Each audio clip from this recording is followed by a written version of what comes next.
that, right? You said that twice. Yeah, I know. Okay. Just making sure. I know sometimes Unbelievable. I was going to ask Grant if he you were used a talking towel. to Grant Just before, and he said something. He goes, "You didn't hear. You weren't paying Instantly. attention, were you?" You said, He's- "No, I wasn't." So I just Because wanted I was to make on my sure. phone dealing with You, stuff. you do something and he's like instantly annoyed. It's amazing. Oh, right? I love Wait, it. but Did you why start wouldn't I recording get already? annoyed? No, Like he's Nintendo treating me like a podcast. child. No, Though. it just happened. That's why I brought it up. You said it though. You said it like right to all of us, and I heard you. And then I went to ask Grant an unrelated question to I didn't- being mean or rude or I inappropriate. was just making sure. I didn't know what like, you were going to It's just say. like the moment you gave me that look. I know. What look though? Moving on. Because he's treating me like a child. What if I? Call it the he's treating me like a child. What if look, I said? guess. What if I said, "Hey Grant, how you doing? Hey Grant, I asked you how you're doing.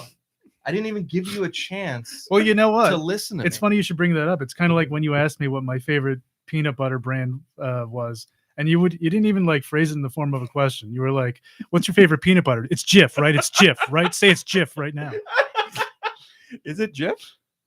No, it's Skippy. Is that what And- it sound like? But I was afraid to tell him that because he was being so aggressive. That's weird because Skippy is the brand that I like the best. Well, you told me it was Jif though.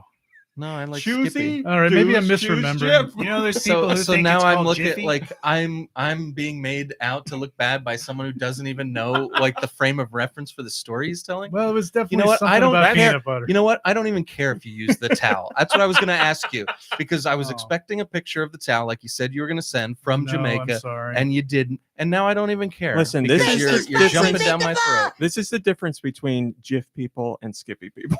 Well, they were like What about Goober? We couldn't bring our own. Any towels. Goober fans in hell the out house? of I here. thought peanut butter was brain medicine, Grant. Peanut You don't butter. remember? All right, we got to. Oh, I need the Pokemon. Are you sure We you gotta didn't start. say you like Jif? Is We're I starting. mean, I don't know why I would have because I like I eat Skippy. all right. Let's start. Boom, 3, 2, Tetris 1. for Jeff. Go Nintendo Podcast, Webisode 819, the Squovit Podcast. The Go Nintendo Podcast is a part of the HyperX Podcast Network. Please listen to our show and support other shows on podcast.hyperx.com. No Mom Brain this week. Nikki Hill will be playing the part of Mom Brain on the soundboard. Is that what I sound like? But would you like to also read the Pokemon? It's not on the soundboard. It is not. I can pass you my phone if you want. I mean, only if you're going to make fun of me just the way you make fun of her. Got it. Here you go, beautiful. Oh, you. Oh my God, spot on. Mom Brain, please tell us about the Pokemon, please. Pokemon 819, Squovit. Covered that. It's found throughout the Galar region. This Pokemon becomes uneasy if its cheeks are ever completely empty of berries. That's me. Me too. Or as the kids would say, same. I am feeling so ever completely empty. Do I read all this stuff? The height is 1 Relatable. foot. The weight is 5. How many shows do you need to hear? Yes, you read all that stuff. That's why it's there. How many shows do I need to pay attention? Oh, okay. 5.5 lbs in weight. The gender is male and female. Category is cheeky. I looked that up to make sure that was accurate, and Yeah, it is. It's it means sarcastic, right? Or like, oh, does it? well, But that's its Cheeky category. square. Yeah, Yeah, right. That's why I double checked. so its abilities are Cheek Pouch, which restores 33% of the Pokemon's maximum HP hit points. I think that That's means. correct. When it consumes a berry after the effect of the berry is applied. So you get bonus berry effect on top of regular berry effect. Topics. No. Thank you, Mom Brain. Oh, it's That would I be don't all. know what it transforms into or whatever you call So that. you Wait, don't- can't say that. We're at 819. You haven't found a cheeky category Pokemon yet? Is this like I gotta be honest. Okay, I don't remember, but I think I'm pulling I think before we But were I've pulling seen everything. the Pokemon data from Bulbapedia, and now I'm using Pokemon.com. So we might be getting a piece of information we weren't getting beforehand. So Nikki Hill is here, Hello. and he again will be manning the soundboard this week. So best of luck to I you. apologize in advance. Kirby is back with us this week. Hey, everybody. Do I'm sorry. About Nice, nice to have you with us. Deux is here. I am here. Josh Grobot is here. Mr. Grobot. Banging and banging. Okay, great to hear that. And as always lately, George is here. Hey guys. Oh, that's right. He's got the microphone on him all the time now. We don't have to hold it Yeah, up. I haven't seen the microphone in person yet. Sublime time. So yeah, Mom Brain is sick. That's what I was supposed to say. Mom Brain is sick. Sick and tired of sick this and- podcast. She does not have COVID. She does not have the flu. Sure, whatever. She's just got a very nasty cold, so she's living upstairs in her own quarantine. But she's been spending her sick time very wisely. She started watching Severance yesterday. Do I have Tubi? Severance Nice. is not Nope, on. It's on Tubi. Apple TV Plus, Wrong. Bateman. See, now I think the soundboard looks good here, but I think for us it's Now too it's quiet. Can I go up again? I guess? Yeah, go ahead. Go one. I'll tell you how it is. Yes, we have Wrong.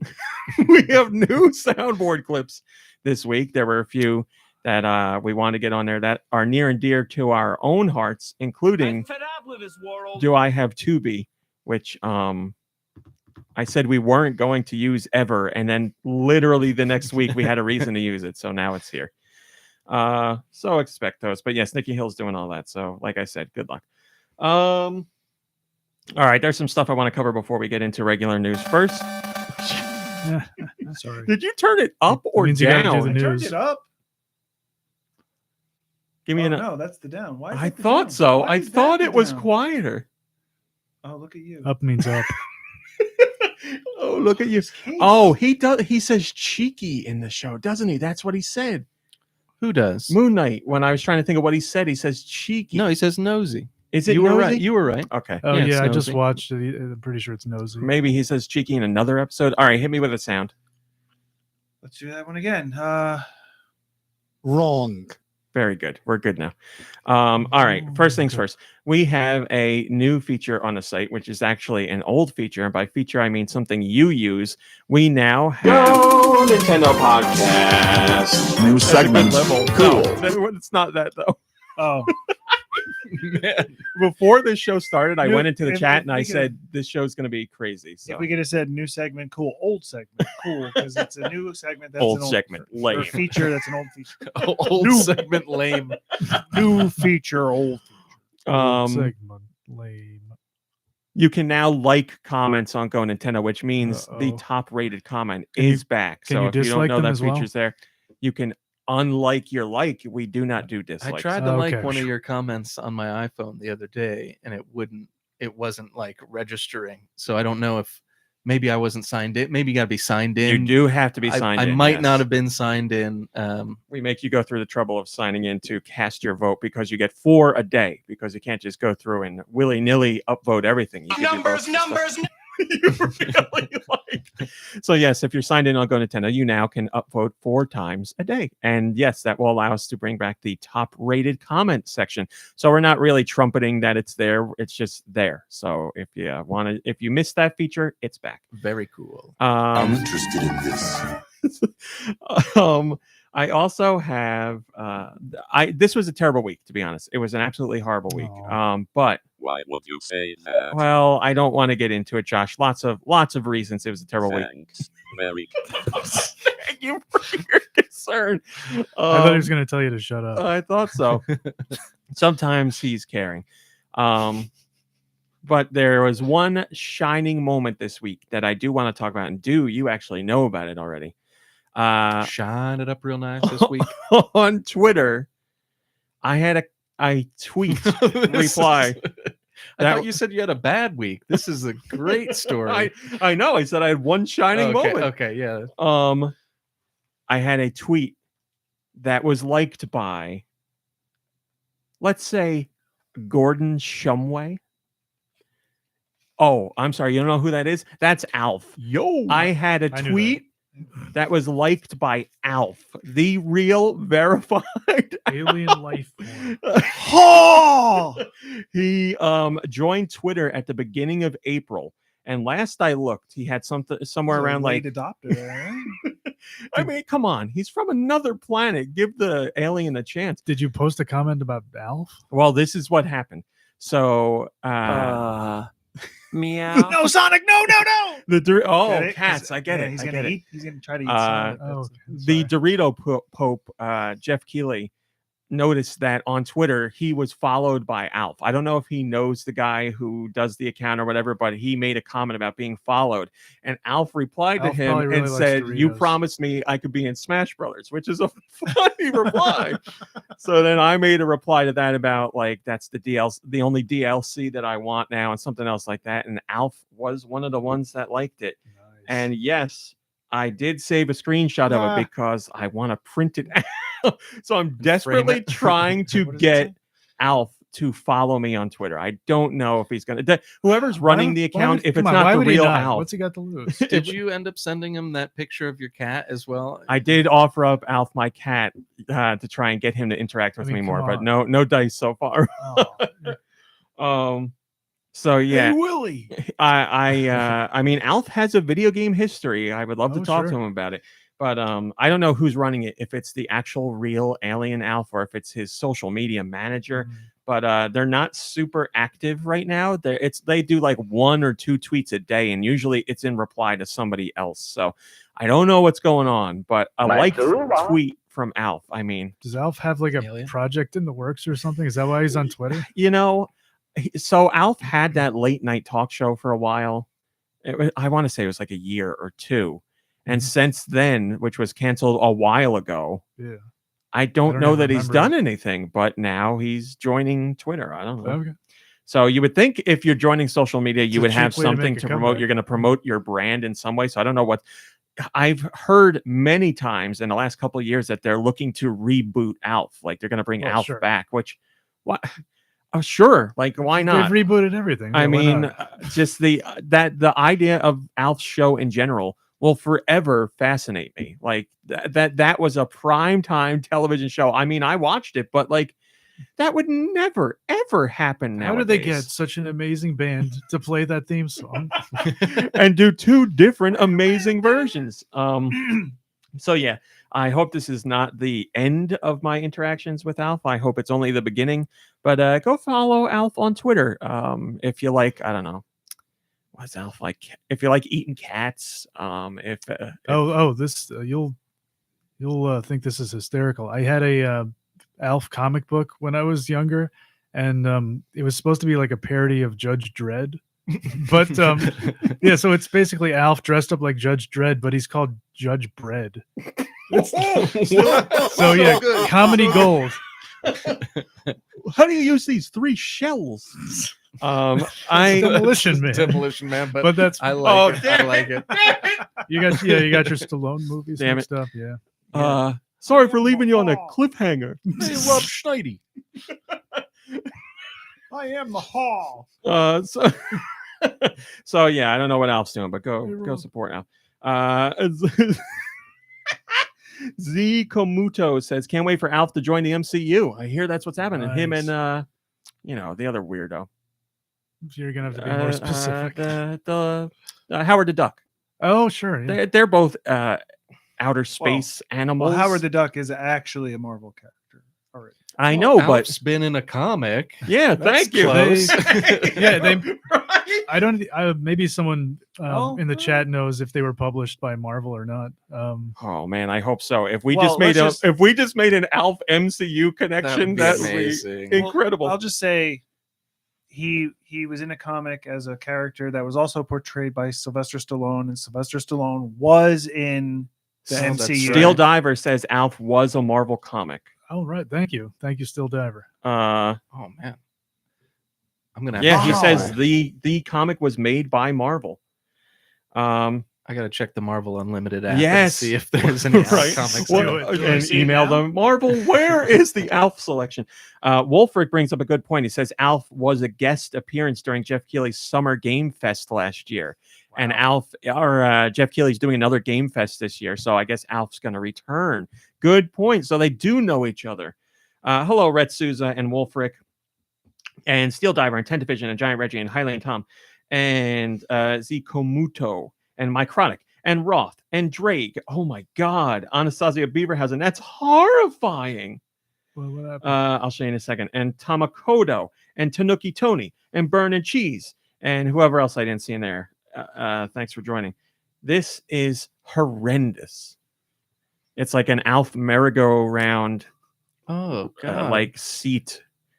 Oh, That's I'm like- gonna that's weird. It's like show when. this in the stream. Why would you show that on the stream? I mean, put Why? like Why put not? an apple in its mouth, and that's Thanksgiving Yes, dinner. yes, Disclaimer. yes, you're It's right. very And disturbing. it reminds me of like when Hi, Eggplant Junior. when, Thank you for that picture. Oh, that's great. when Hi, Guy animal Bones. like washes up on the shore and all of its fur is gone and people are like, it's an alien creature, but it's really just like a hairless raccoon or something like that. Well, there you go. Alf and the MCU confirmed. I'm sorry I to knew- ruin your rumor for the week, but we such big news we had to get to it right away. No, go ahead. Let's hear. No, I'll tell you later. Okay. Off cam. Off pod. You know, I'm gonna save that because I think there's something news related for it. All right. Would you Nikki say Hill- that Alf came to Earth on a pod? I would say that, yes. I'd- Hey, you know what Alf's favorite food is? Cats. Mel mac and cheese. Oh, that's pretty good. I was gonna say steakums, but that doesn't really have a joke behind What's, it. I would imagine cats and steakums taste very similar. So, Nikki Hill, can I get? Go ahead. I see you working on something. No, it actually didn't work. Okay. I'm gonna put the brakes on that one early. Can you hit us? Thank you. Also, I want to say, I think I've said this on the podcast before, but I was introduced to Alf through Alf color forms, which were for the cartoon. So I got the color forms. That's how you were. Then saw introduced the to cartoon. Alf? Then saw the live action It show. was Yeah. Alf chloroform, is what it was. Hey Willie, come over here and smell this. All right, let's do some news. We got a story right off the bat that'll make your blood boil. It's about Miyamoto. Oh no. Apparently, according to former retro developer John Whitmore, so this guy worked on the Metroid Prime series, he says Shigeru Miyamoto just didn't care if Metroid Prime got made or not. Because, well, he says it, quote, didn't care. He says Miyamoto, quote, didn't care if Metroid Prime was canceled because Metroid Prime was in development. Shut up. I don't care. They were having development struggles and everything, and Nintendo was having issues with it, so that's why they partnered up with Retro to try and do something. Blah blah blah blah blah. But Whitmore says, and obviously he doesn't know this for a fact, but Whitmore says he thinks Miyamoto didn't care because it's not Miyamoto's franchise. He didn't do Metroid, so Miyamoto's like, I don't care what I thought happens. he did. No, No, didn't. it was another Japanese man. it was. That's correct. Oh, I mean, I'm just going back and oh boy, Is that the cat trying to climb may the have been blinds the or wind something? or something. I didn't even hear anything. Going back It was a in my rattling memory, noise. I thought you had told me that Miyamoto was the creator of Mario, Zelda, and Metroid. Well, if that's what you remember, that's incorrect. If that's what I said at the time, that's incorrect. Yeah. So he So is that's not the creator. This isn't the biggest Up to you, Tim. story. Nice. That was really actually, good. This isn't like such a big deal if he wasn't interested, if he wasn't, if he's not the creator of the franchise, I can't really blame him for not being too interested. Yeah, right? but Or was he's he- what was also he, just a still producer, involved or- with the franchise. It's not like, you don't want to have somebody on your team working to create something and they don't care if it gets made or not. You want everybody on the team to be like, yes, this is important. Like, we Yeah. should do this. I don't know. Maybe so wait, I'm sorry. Go ahead. I was just gonna say maybe he had a lot going on at the time. I don't know. I got a lot of it. No, I'm serious. Oh, wait, Nikki Hill. I feel really, really crappy right now because I'm Oh. pretty sure when we went to meet Miyamoto, I had a Game Boy version of Metroid that I had him sign. He remembers this too, I bet you. I bet you Miyamoto Probably does. remembers No, but how this. stupid is that? Well, I mean, we've all That was had, the early days of the internet, so we didn't have all the information, I guess. Well, But, it's not like he wasn't involved with Metroid. Like, again, he's not the creator of Metroid. here. Can you sign this game that you once looked at once before they sent it out? and said I don't Sale? care. That's going to be worth even more money. Nikki Kidding. Hill, I don't care. Miyamoto. He wrote all that on that tiny. You Game worked Boy on this, Pocket. right? So he Wrong. worked on Metroid Prime, but if he didn't care, he still worked on it. He did important things for it, like the whole control scheme, and he's the one that suggested they go first person. So his contributions to the game are very important. It's just he didn't really personally care that the game got made. Well, here's another thing. I'm not saying that this wasn't this gentleman's perspective or his perception, but did Miyamoto really not care? That's what I said. Yeah, this is what John Whitmore is saying. We don't know. I can't picture Miyamoto saying to Mr. Whitmore, like, "Hey, I don't care, buddy." Like, so you'd have to infer that from his actions. Yes. And like, maybe he, everyone has a different view of, what that might look like. So that's tough for me to Hi, Mars Borrow. Kind of come to terms with. I agree. Yes. See, here's the thing. I could see it either way. It is very hard to imagine someone just being like, I don't care about this project. And, you just wouldn't say that. But Miyamoto's known for, quote unquote, upending tea tables. So he just speaks very plainly. So I can't rule it out completely, but it does seem crazy for someone like at Nintendo that high up to be like, I don't care about this game. Right. Good luck, guys. And that's it. So yeah, it's probably inferred is my guess. Because the quote part was didn't care, which is what John Whitmore said, but he doesn't say directly that Miyamoto said didn't care. I just like how how kind Miyamoto is. Even when he's upending tables, they're the tea tables, not the dining room table, not the conference table. He's a frail man. He can't lift those. It's got to go tea table. First comment comes from King Broly, the #1 Metroid fan. He says, that's pretty obvious, and not just with Metroid either. I know people have said that about Miyamoto, that there are certain franchises where he hasn't created them, and Miyamoto's just like, whatever, but it's not like, even if that is the case, then they've done pretty good without Miyamoto caring because their games are great. So I don't know, and this could, another aspect we're not even considering is cultural barriers and language barriers. That's what I was thinking too. All that can play into it. So yeah, these guys don't know, as far as we know, it's not like they knew each other beforehand, before starting working together. Well, this was Retro and Nintendo working on Prime, so this would be like really one of their first interactions too. So, and especially if you know what we think when we think Miyamoto, we have heard stories of him being like standoffish or like you said, very blunt and to the point when there is a change that he wants to make. So I can see that being a something lost in translation. Yeah, maybe. definitely. There's too much wiggle room for me to be like, yep, this is it.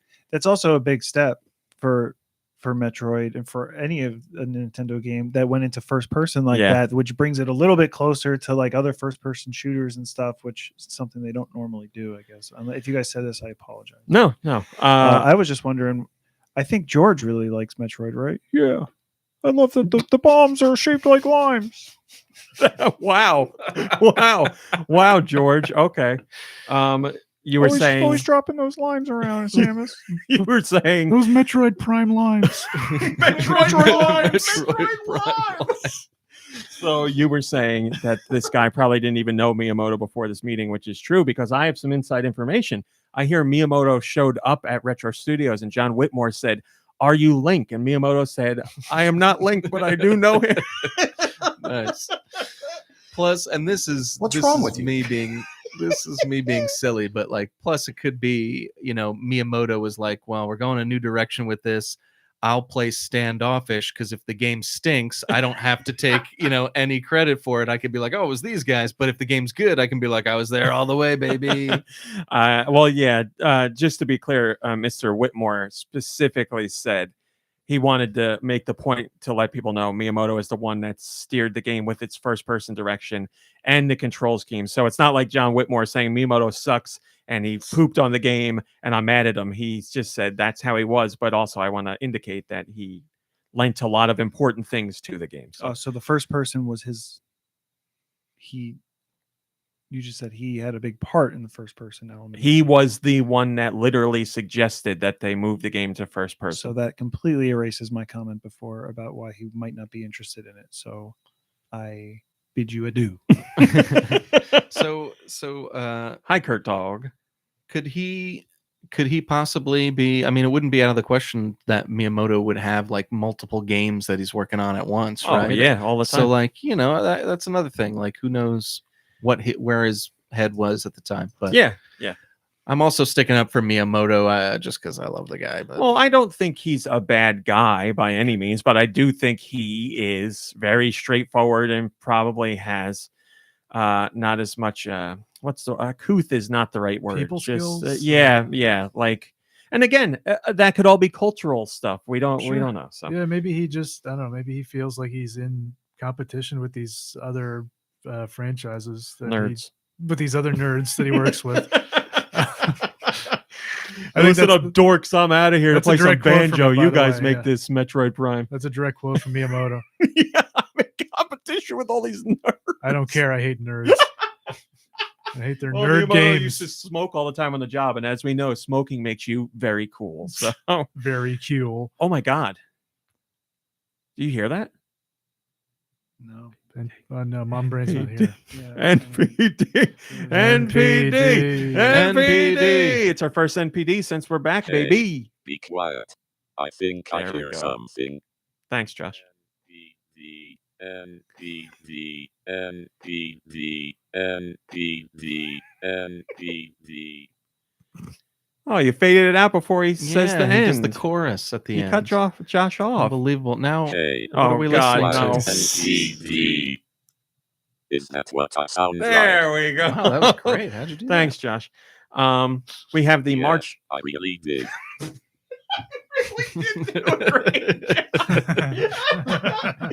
We have the March 2022 top selling games of the month. We are, remember, this is US only. Remember, this does not include numbers. Nintendo digital numbers, just physical numbers. Numbers. So I'm always looking for the top 10 from you guys for March 2022. And begin. Do I have to be? Tubi is not on Do the I have list. to be first? No, you don't. Pokemon Arceus. Pokemon Legends Arceus is number 6. Congratulations. Call of Duty, bro. Call of Duty, says Josh. That's number 9. Congratulations, Josh. GTA 5. GTA 5 is. It is not on here. It's not Uh-oh. even in the top 20. Is there an NBA 2K game? NBA 2K is not on here. Is there a FIFA? Is there a FIFA on there? FIFA is. This is the US. number 13. Oh. So it is there. Elden Ring. Oh yeah. Elden Ring Elden is. O-Ring. Elden O-Ring is number It's an 1. That Irish was the game. month it Hey. launched. So there you go. Or did it launch at the end of February? I don't know, but it was very close. Yes, number 1. Isn't there like a Gran Turismo that's rocking? out Gran there right now? Turismo 7 is number 2. Congratulations. Which people really hated. Oh, wow. The Hated so lowest much that it's reviewed number Gran Turismo ever. So They hated it so much Go over they to threw all their money. at Kirby. Yes. Kirby in the Forgotten World. Kirby and the Forgotten Land is number Good guess. 3. Yes. Ew. it. Numbers. That is the number 1 game in terms of single SKU releases. And again, that does not include digital sales where the What games does on this chart. SKU stand for? Stock keeping unit. Oh, I didn't know that either. Now you know. Well, now you do. So yeah, that Kirby's number does not include digital sales. So any other games on this chart, unless they're from Nintendo, do include digital sales. Sure. And Kirby is whatever. only available on one platform, It's as we know. Which Yeah. one is that? yeah. Switch. Oh, Made by. you mean the Nintendo? Any other guesses? I can't believe I Pokemon forgot about Arceus? Elden Did we say Ring. that already? Literally the first one that was said. Yes. Like MLB The Show. MLB The Show 22 is number 4. Nice. The first On installment fire. available on a Nintendo system ever, because the game is not good. I was waiting for that. The game's made by The game. Sony. It's not fun. Sony's making games for the Switch now. That must be funny. Wait, I think fun. GoNintendo reviewed it highly. We did. Our resident pro wrestler / I guess real sports fan wanted to review the game, and I said, I don't know how to talk to Sony about review codes, but I'll try. So yeah, we got a review if you're interested in that. And he said it's good. I'll take his word for it because I don't know anything about it. It's fun. There you go. Reggie thinks it's fun too. You were going to ask something, Nikki Hill? That's the first that usually we said this first Sony game ever. We are definitely back That's in GoNintendo podcast territory because yes, everything I'm saying has already been said. I mean, it seems simple enough, but that's a milestone. It's funny it's a big deal. When Nicky Hill's not concentrating on the soundboard, he still has trouble listening. So now he has an excuse. That's true. I think he's doing just great. Thank you, Josh. The two of us are fooling around over here. All right, so here's your top 10. We'll go 1 to 10. Elden Ring, Gran Turismo 7, Kirby and the Forgotten Land, MLB The Show 22, the one you guys missed, Horizon 2, Forbidden West. Oh, man. Pokemon Legends, Arceus, WWE 2K22, Mario Kart 8 Deluxe, Call of Duty Vanguard, and Stranger of Paradise, Final Fantasy Origin. That's your top 10. Do you have that WWE game, Romy? No, I haven't gotten it yet. My new game consumption has fallen off the wagon since I started GoNintendo again, so I haven't bought it yet. But this one was 2K20 was probably the worst one they've ever put out. So they took a whole year off to work on the next installment, and I hear this one is one of the best in a long time. Nice. So, but I do want to. I mean, how much fun is Create a Wrestler? There's so much happening in our world. And then what else is notable in there? Ghostwire Tokyo that debuted at number 12. Ghostwire? Yes, it's like a first-person ghost. It's not on Switch. It's a Sony exclusive, I think. Yeah, first-person ghost making games that are on the Switch. Crazy. True. Good goodness. Now everything's possible. Other Nintendo games on the list. What do we got here? Minecraft, Triangle Strategy, Mario Party Superstars, Smash Brothers Ultimate, Animal Crossing New Horizons, and all that jazz. Here's your other details about the top 10. We don't need to do all that crap. The most important tidbit is the Switch was, once again, number 1 in terms of total units sold. But here is my gripe. I was going to talk about this earlier in the show, but I figured I'd save it for NPD. If you went around the internet, this is literally like the second or third news story. We're pretty early in the show. We're 30 minutes in. We're trying to beat last week's record of 5 I still can't podcast. believe you guys did a 3-hour show without me. We didn't have you to keep us in line. That's right. I think I would have made it worse. If you went around the internet and you looked at NPD sales, what would you see on the internet? Probably not Nintendo sales, just because you seem to have a gripe. Well, you would see. Are you taking a picture of me? No, right I'm typing numbers. You would see that the Xbox was number 1. And I was like, oh, so because I don't cover the morning news now. Dubious. So when I woke up, I went to GoNintendo and I was like, oh, here's the NPD top 10. Let me see. And I was like, oh, Switch is number 1. Then I read a story on another outlet. I should do this off camera so people can't see what site I'm on. And I went to that outlet and I saw that they said there was a different number 1. And I was like, uh-oh, our guys got it wrong. And then I read the news and I was like, no, our guys didn't get it wrong. It was how this other outlet worded it. And I should have bookmarked it and I didn't. But it's just one other outlet. What kind of harm could that Well, then cause? I went on my, yeah, right. Then I went on my search and saw that it wasn't just one outlet as well. It was multiple outlets. Just I want to get this Microsoft.com, Xbox.com, BillGates.gov. So the headline I saw said that the Xbox Series X and S was the best-selling console in the U.S. 2 together are the best-selling console, which is not true. That's not even my problem. Yeah. Xbox Series X and S was the best-selling console in the U.S. in terms of dollars. Because it's expensive. It's 2 systems together. One is $300. One is $400 or $500. I don't remember what Xbox Series X is. I think 5. But in terms of units sold, the traditional way of saying things, the Switch was number 1. So Switch sold more units than Xbox Series X and S combined, but Xbox Series X and S combined made more money because that's a value of potentially $800 altogether. It's like watching Fox News. Yeah. So Switch obviously has other units. You have the Switch OLED, which is $350, the regular Switch, which is $3, and the Switch Lite, which is $2.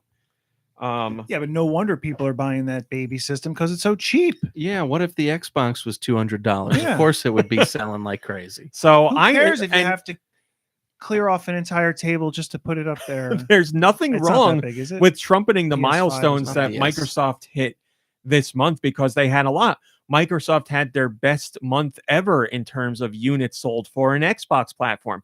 That is worthy of a headline. Make that the headline.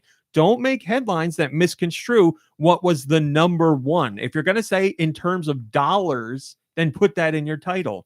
Is it me, RMC, or since we've been back, you have a lot more gripes with other websites and how they do their news? I don't recall you having to complain this much. And I'm not saying it's a bad thing. You're definitely in the right. Are you complaining about my complaint? But no, I'm just observing that it seems like this is coming up every week with something ridiculous that isn't being reported correctly. And I don't recall it ever being this bad. I mean, I will agree with you. I had my gripes back then. But now that I'm back, I'm not going to name specific outlets, but it seems like for the time that I was gone, well, here's what happened. Really, you were the only one with integrity holding this entire industry together. Gone, I was very disconnected from what was going on with Nintendo and video games in general. So when I did dabble into what was going on, my awareness of how bad clickbait is became greater because when I was in the news flow, I knew all the stuff already. So when I saw those stupid headlines, they didn't bother me because I'm like, I already covered the story 2 days ago. I know what's going on. But when I was trying to get informed on the world of video games, I would read headlines and then go read the story. And I'm like, well, why would they make that the headline? That doesn't make any sense. So now I'm scrutinizing even more. And I'm like, wow, it's way worse than I realized. These guys are a bunch of phonies.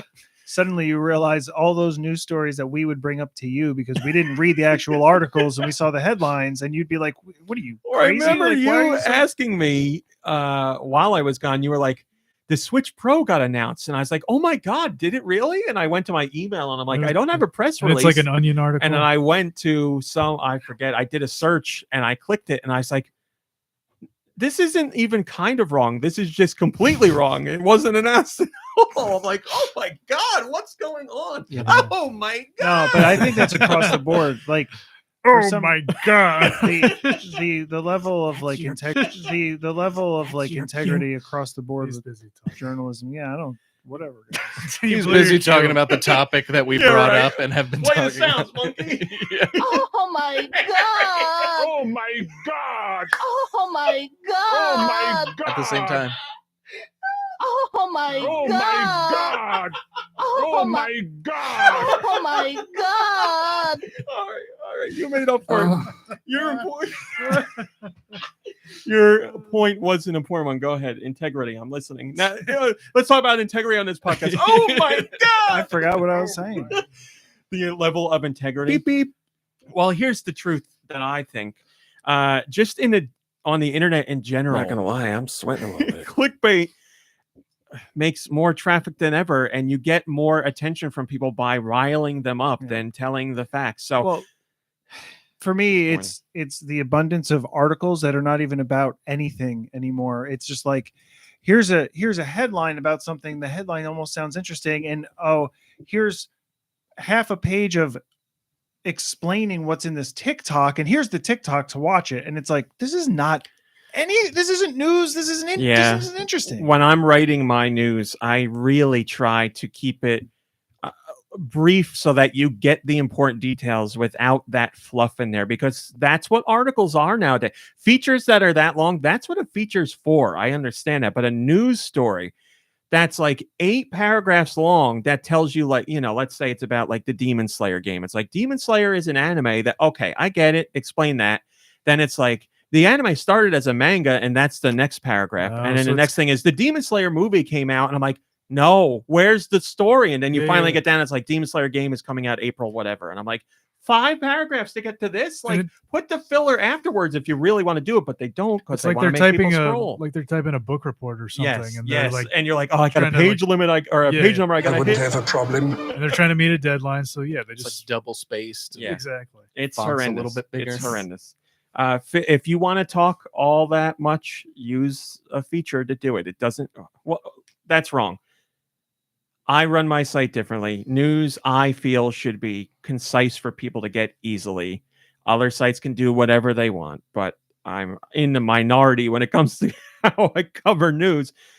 When I'm reading stuff, I want to know what the news is. I don't want to have to scroll to find it. So, whatever. Oh, sorry. Wait.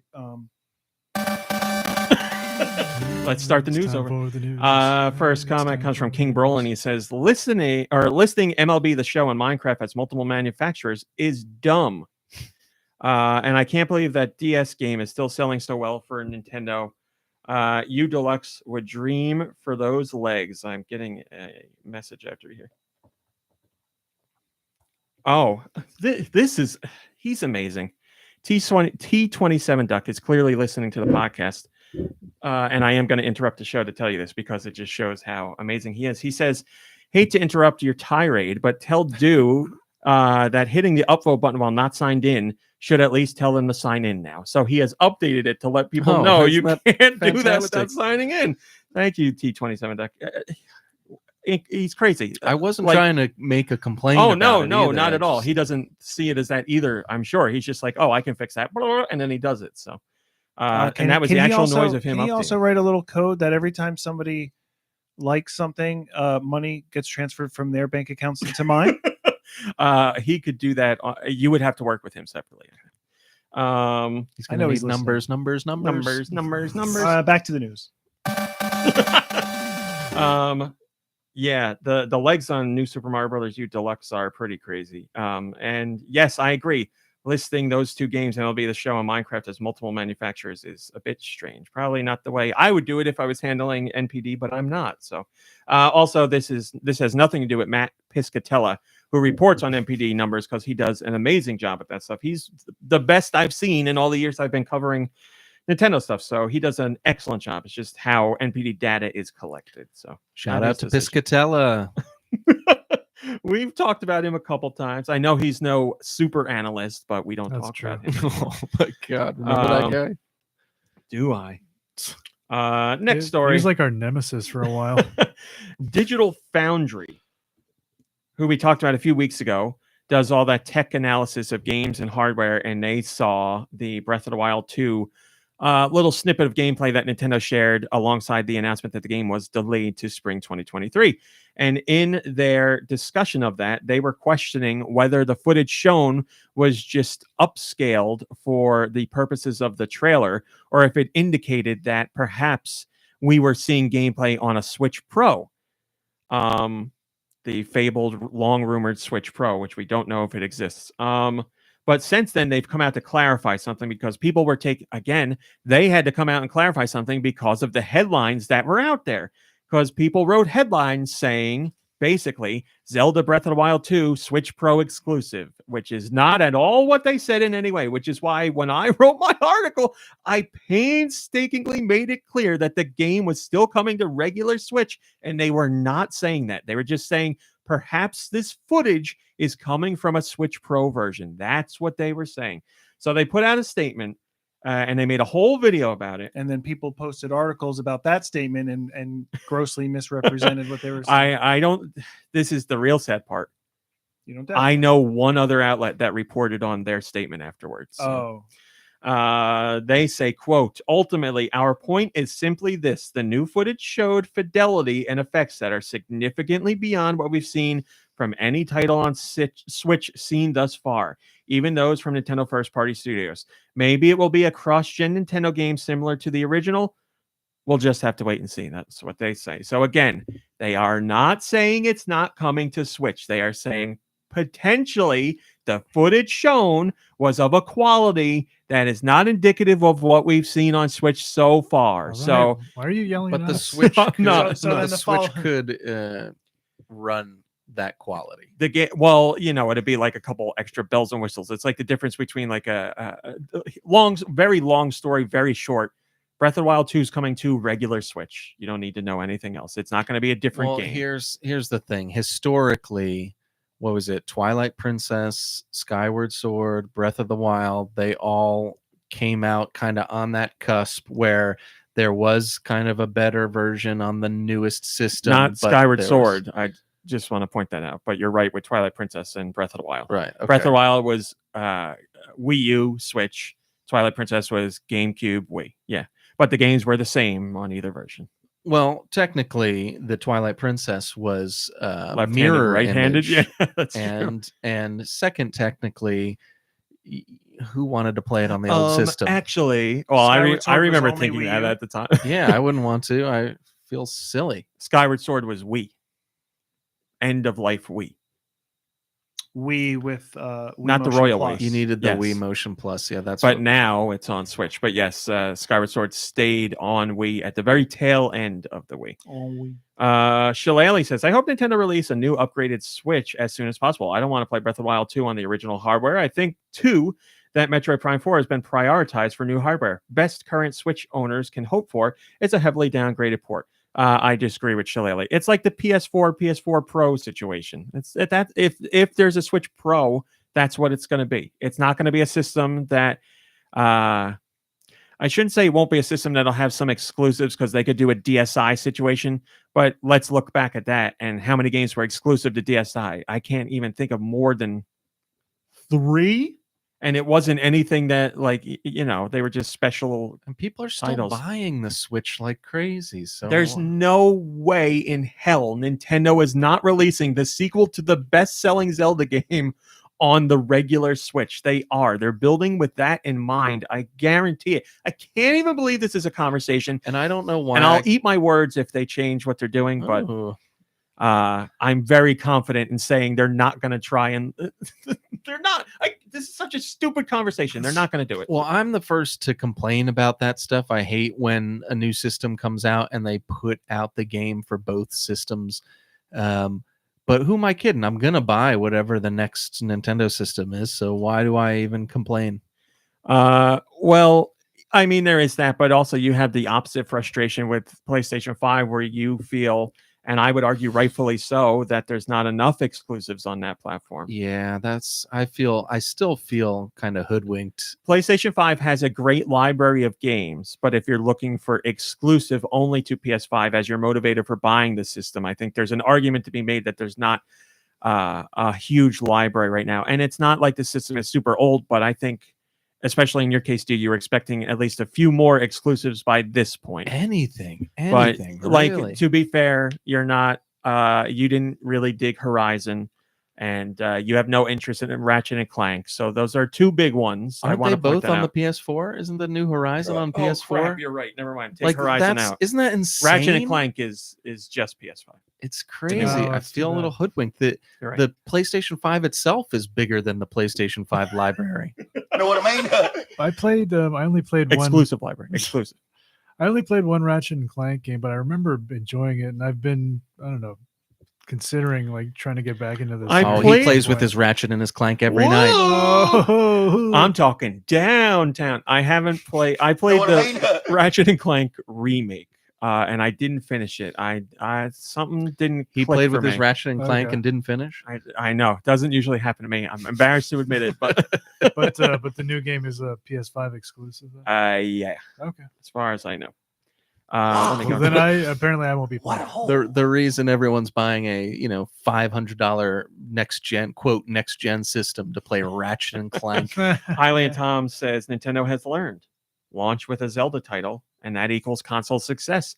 The Wii launched with Twilight Princess, huge system for them. The Switch launched with Breath of the Wild, huge system for them. Is it true? I don't know. There's something there. I've thought it too. They're real superstitious. at That's such a Nintendo. strong, like, traditional core gamer game to launch with. If you have that, like the mix of Breath of the Wild and 1-2 Switch, I think that's a great idea. You have something casual and something What about more snipper clips? traditional. That was there too. Yes, but was that? That was download, I think. Yeah, I was going to say that went retail eventually, but not at first. But Snipper Clips was fantastic. Yeah, and that's so you got more traditional co-op, very untraditional co-op, and then very focused traditional core single player. You What had was those the three games last at launch. Game for the Switch that you played that utilized the HD rumble and you were like, man, this feels real good. Kirby has a couple elements, not a lot, but a couple elements where I was like, oh, this is nice to feel again. Like when but you're attentive, you notice these things. When you open up capsules in that game, you get like a kind of satisfying like a feeling in the HD rumble, that because I was surprised that it was in there being used, because I was like, this never gets used. Nobody uses it. Only Nintendo uses it, and even then it's sparingly used. So I haven't played Nintendo Switch Sports yet. I don't know if it uses HD rumble. Did No More Heroes utilize it at all? Not if it did, I didn't feel it. I don't think like so. What about the blade katana or beam katana or whatever? You don't really again if it did, I didn't feel it. That would have been a great use for like that, like kind of electric rumble feel. I agree. I'm just happy they kept motion controls in there. Man, the combat in that game, I never so played good, it. so much fun. When did Breath of the Wild come out? Launch at Switch launch 2016. Strawberry, 17? shortcake. 18, 19, 20, 21, 22, 17. Man. We're 5 years after the Switch now, as of March. Guess who bought it day one and hasn't played it yet? Well, that's your thing. We all know you buy games and you don't play them, and then you think about what am I going to play, and then you get too worried about what you're going to play, and then you don't play anything. Man, you haven't played it. It's well, a that dream. doesn't use HD rumble, so don't go for that one. That was a day one release, and it didn't have one of the 1-2 Switch. one of the key gimmicks. 1-2 Switch and Snipper Clips features did. So Yeah. that's gimmick or feature. Either term is fair there. I don't believe it. Moving on to news. even bigger news. The Super Mario movie, I'm sorry, has been delayed I thought you were gonna say cancel. to spring 2023. It has been delayed, and the meme is they delayed it because Sonic is so popular. I don't think that factored into it. I would imagine. I don't know. This is all speculation, but I would imagine they're still working on elements of the film. They want a different release period. I heard there may have been some test screenings, and they want to tweak things based on that. All Here's a question speculation for you. They want to but fix I don't Mario's think teeth. Universal or Illumination and They Nintendo wanna were like, "Oh cancel my god, the Sonic Chris. movie! We can't go up against That them." would be so funny, because then that would mean that like their rivalry is still going on. That's right. After all these That's right. decades. It's a future story up the list here, and I don't really want to hear a lot Okay. about it. But one of the We're gonna Is get this there. telling me in advance, like, don't it's cover tied. it? All right, whatever. It's tied in. Okay. Never mind. You Sure, why connect not? stories, but you No, do go you. ahead. It No, was I'm a done. joke. It was a I joke. quit. By the way, you It want was to a reveal that joke, shirt man. since you've been sitting in that hoodie for 50 minutes? I'm done. Oh, come on. I want to see it We'll talk about after it the later. commercial break. An It's- hour it's ago, higher he up was on the like, list. It's It's really newer hot. news. and uncomfortable. All right. The I've normalized. Super Mario movie has been delayed to spring 2023. Miyamoto shared a message about this. And I he don't started care. by Said, saying, "I don't care." I've decided I don't care about the movie anymore. The way he started this has become a meme in the last week, because he said, I'm not "This is Mario. Miyamoto," and people just really what he liked said? that he said that in the beginning. And it's just text. It's not like him actually speaking. So it Oh, starts okay. with, "This is Miyamoto. After consulting with Chris Chan," which is another problem, which I guess I'll get into, "my partner at Illumination on the Super Mario Brothers film, we decided to move the global release to spring 2023. It'll come out April 28th in Japan and April 7th in North America. My deepest apologies, but I promise it will be well worth the wait." Is that Chris Pratt that he's talking Chris about? Chan. Oh, no. So here's the thing. I don't even want to talk about this. Okay, moving on. I'm not going to talk about it. Moving Chris on. Chan. Moving on. I don't need to say any more than that. If you know who Chris Chan is, then you know why this is a thing. If you don't, Oh, has he been? don't. I don't even want to say anything. okay. It's Tell me just a after the thing. show. I'll gladly tell you after the show. But anyway, Is the he some movie kind of a is sex delayed. pest or something? So here's the thing. Sorry. The movie apparently has had a bunch of leaked details. And we're talking about the full plot. That's further up. That's more recent news. Let's keep going in order. So I'm gonna say Mario saves the princess. I don't want to talk about full plot details. I feel like that is spoiling too much, way too far in advance. But if you want to hear that, we do have a story where I didn't even write those details. You have to listen to the source to get that. And again, it's just rumor. We don't know if it's true. Did you have to read it for the site? So I it's like listened to it, yeah. it's potentially spoiled for you. Yeah. Part of the job. I based on what was said, and we're talking about like full plot, like the beginning of the movie to the end of the movie. What I heard, it sounded really good, actually. I was surprised because I'm like, I still am on the fence whether this is going to be good or not. But what I heard, Bowser enjoyed. Kidnaps Princess Peach. Come on, Didn't dude, see you're that gonna get us coming. in trouble. So you But can Bowser go is a listen dog on in this that one? if you want. I'll give you one spoiler, and then that's it. Mario actually has Chris Pratt's likeness in the film. It's not true. Well, what I was going to ask, Photorealistic. what I was going to ask before was how you felt, because part of that thing said, again, I didn't read the article because I don't really want to know the spoilers, but musical numbers. And I was like, ooh, Raw Meat. If there's one thing I know about Raw Meat is he loves music in movies. Songs. Well, if you read the post, I don't want to read it because I don't want to. The two things that are leaked in there that aren't like a huge deal are Mario and Luigi's outfits in the movie start off more subdued color-wise, and they're wearing more regular clothing, and then they get to their Mario Brothers style clothing. And then on top of that, like Nikki Hill said, there's going to be some musical numbers. And I said, it's an animated movie, which is pretty par for the course with American animated movies. So I'm not surprised that's in there. So think something like, the Lego movie or something like liked that. Frozen, so he'll be fine. I did not like Frozen. I loved Frozen. Okay, well, the first well, one, you'll be fine one. with the music is the point I was I trying to loved make. Frozen 2 even more. Well, Jack Black is Bowser, remember, and he's going to sing, so. Oh, wait, is he Bowser? Yeah, he's Bowser. Yeah, right. Is he? Yeah. That's cool. Who's? Oh, yeah, never mind. Anna Taylor-Joy is Princess Who Peach. Luigi was. Who else do I remember? Luigi is Charlie Day, right? Yes, Okay. yes. Isn't Not John Leguizamo. Oh, no. Well, he's too handsome, remember? So yeah, movie delayed. Keegan Michael Peel, or not Keegan. That's not Keegan Michael Peel. Keegan Michael- After years of working Keegan- together, we have decided to literally combine together. Keegan Michael Key, is that what it is? Oh man, that's funny. He's in it, right? Jordan Peele has had a lot of success, and Keegan Michael Key was like, "How about we combine names and get some of that success?" He's doing okay for himself. He is. He's in shows. I mean, he was in that movie with. shows Oh my up God, everywhere. he was in a movie with John Leguizamo and John Oh Cena. my They were all God. firemen or something in it. Look! Somebody looked at it. No. Yeah, we'll take your word for it. Show Daime. No. I think I'm pronouncing that correctly. Show Daime says Sega does what Nintendo don't. Sonic Sweep, baby. Nice. Well, that was my other thing. Like, I would love if for some unknown reason they show a trailer for the Super Mario movie and the character models are terrible, just like the Sonic one initially was. I'm just like, why would you do that?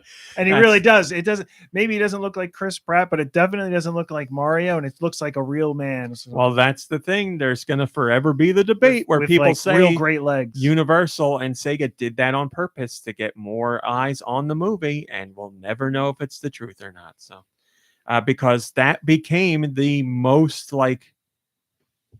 viewed movie trailer within 24 hours of any other trailer, and it had also the most amount of downvotes a trailer's ever gotten. But Oh, that's right. it got people talking, and think about that. That is proof positive that downvotes on the internet don't mean crap, because Sonic the Hedgehog was at the time the highest grossing video game movie of all time. And now, leading into our next story, Sonic the Hedgehog 2 is now the highest grossing video game movie in the US ever, beating out any guesses here. Any guesses? Highest grossing video game movie in the US is Sonic beat this movie. Sonic the Hedgehog 2 beat this movie. Sonic the Hedgehog 1. No, something else came along in between that. Detective Pikachu. No, that was the previous number 2. which was usurped by this movie that I'm waiting for you to guess. It came out. Oh, Mortal Kombat. No, Good guess, but can't that be. was Terrible. Was that That movie was horrible. Was that theatrical? I think that was just streaming. Oh, Uncharted. Yes, Uncharted. There you go. Uncharted took the record. So Detective Pikachu was number one. Then Sonic the Hedgehog was number one. So Pikachu was number two. Then Pikachu got bumped to number three because of Uncharted. But now Sonic the Hedgehog 2 is number one in the US. So it's got a ways to go before it's number one worldwide, which I think sits at somewhere over 400 million. And believe it or not, it's the World of Warcraft movie. Even though that bombed here, it did really big around the world. Right? And specifically China, yeah. So Sonic's on his way, certainly, but he holds the record in the United States, and that was achieved in just 3 weeks. The movie pulled in $146 million plus in 3 weeks. Tendonin says we may be overstating the significance of the Mario movie. So what if it doesn't become number one? Mario isn't even in the number one published mobile game, losing to Fire Emblem of all things. He's the top-selling game series on dedicated hardware. And there's little else he needs to prove. Sonic can keep this win. He certainly needs it more. Oh, I don't know. That sounds a little defensive to me. Yet. It's a little salty, yeah. Sonic has not even out. Yeah, Sonic has. Yeah, right. It's going to be interesting. Like, I'm not going to be like I like video games in general. All I want is the movie to be good. I don't care if it's number one or not. I'm calling it now. This movie's going to be a smash hit. Like as far as financially, like people are going to see this movie. The stars alone are going to get people to see this movie. It's true. That's why they do that with movies, animated movies. They put big actors in them because they make people go see it. What was the most recent movie that had like a lot of like super big buzz that bombed? That's a good question. A really highly promoted movie, a lot of buzz, and we're talking about big celebrities in it. I don't want to say. I'm turning to you, chat. You guys are usually really smart. Was like. Well, the Eternals wasn't really even like MCU, highly, but it like, wasn't nearly a bomb. The Eternals wasn't a bomb monetarily at all. But it was. I don't even feel like it was like highly anticipated. Was it like was it really promoted a lot, like all the other Marvel stuff? I feel it was at least equal to it. Watch like television. Anastasia Beaverhausen says Cats. Oh, that's true. Big stars, lots of talk about it. But again, from day one, when that trailer came out, people were like, "What?" Oh, Marsboro says Toy Story has a lot of buzz. There's a lot of woods too. There's a lot of woods, buddy, and woods, and yeah, it's tough. It's tough. I don't know. Now you are a real hero. Yeah, it's hard to think of like a really, really big budget. Like the only thing I can think of is what was that Johnny Depp movie where he was the Native American? I'm John Depp. Oh, right, the Lone Ranger movie. Right, that was heavily promoted, big actors. That was supposed to be like a new series, and it did not become a series. There's a couple actually. All right, thinking about it that way, there's a couple. I think there's like things that were supposed to be like Tom Cruise, the Mummy thing was supposed to be a whole new. What about? Oh, that's a good one. That's a good one. Yeah, that's a very good one. What about the Batboy, the new one, Morbius? That wasn't a bomb. Yeah, that did well. That had a 90+ million opening weekend. I think it was just like a critic bomb. I was going to say Venom, and Venom did well for the same reason. Yeah, that's the thing. When people are talking about this stuff, they're like, they're talking they'll about say the X money. movie is a bomb, and what they really mean is they didn't like it or they thought it was bad. We're talking about movies that didn't make money as a bomb. So, it's tough, but I think we came up with some good ones. But it shows you, and it's especially tough recently because theaters are only now just getting back to somewhat normal, and still theaters aren't pulling in people like they used to. So it's hard to compare. Yeah, I don't know how I even intend that question, honestly. If it was like just a letdown. I mean, there's plenty of letdowns, I guess, right? All right, so here we go. I'm let down every day. I wake up, I'm like, Zico Mudo says Solo, the Star Wars movie, was a bomb. Let's see what the movie made. Let's see. I'm sure they, Disney would say it was a disappointment. So Solo made just shy of $400 million. How much did Solo cost? Probably at least $200 million, right? Solo was $275 million. So bomb, but it still made a profit. No, but but was it Yeah, reason yeah. enough to not continue making that? Because I think Solo was after Solo came out, Disney and LucasArts were like, we're gonna slow down with the production. We're gonna take things I do remember that. Yeah. create things with a little more care. So I'm sure. Well, like I said, I'm sure it was a disappointment, but we're gonna slowly carry all this extra money to the bank. You can't say it's a bomb. Exactly. Right. Like this wasn't gonna be a bomb. To be a bomb, at the very least, you have to not make back your money. Yeah, exactly. Like Ridley Scott's The Last Duel. That was a bomb. There it you lost go. money. That's a great example. The guy who did like Independence Day and Godzilla, he just had Moonfall. Yeah, he made a Roland movie Emmerich. called Moonfall, which apparently like wasn't advertised at all. Well, I saw like an ad for it on YouTube or something, but apparently it's like really like this huge disaster. Well, when you don't cast Harvey Firestein, you pay the price. When you make disaster movies, you got to expect for disasters at the box office. Somebody brought up. I kind of walked into that one. Somebody brought up Speed Racer, which was a while ago, but I remember that infamously as a bomb. I've never seen the movie, and I've heard it's really good. But it was like the Wachowskis doing something other than the Matrix, and it was supposed to be like this new big sci-fi extravaganza, and it was bottom comment. You got a fan. Oh crap! So here you go. That's our talk about box office bombs. When we talk about box office bombs, I don't want to hear about movies you didn't like. I want to hear about movies that didn't make money. Well, I kind of want to hear about in your heart. I want not a heart bomb. I kind of want to hear about the movies though that led not networks but production companies to be like, oh, we're gonna.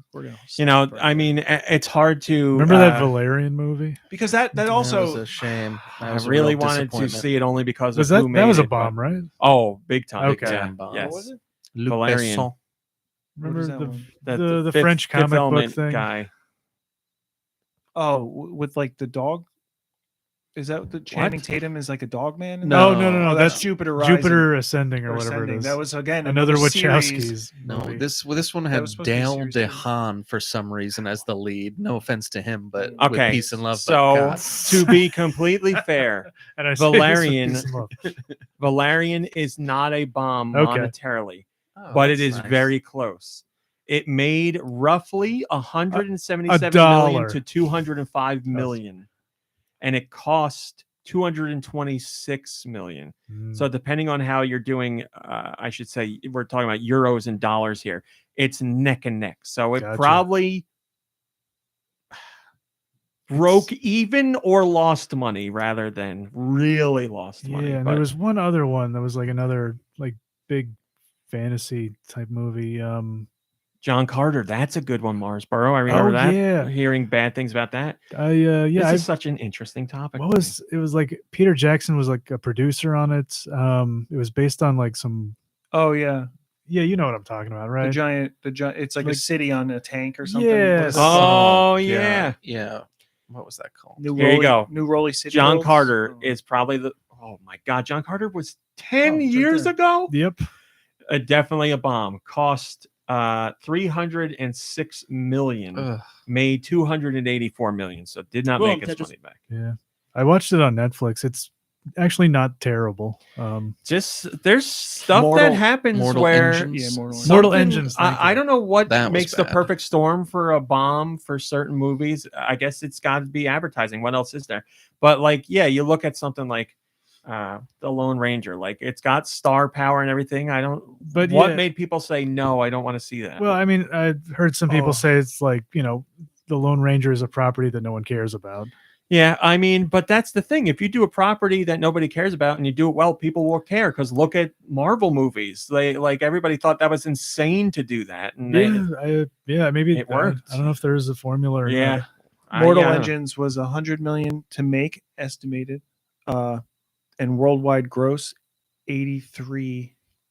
Almost 84 million. I'm actually impressed that it cost so quote little to make that movie because I watched that. It was not good. But you actually watched it? Yeah, it was on HBO like last year or something. Well, that was a fun tangent. I could talk about that all day too. Nikki Hill, or I'm sorry, Josh Grobot.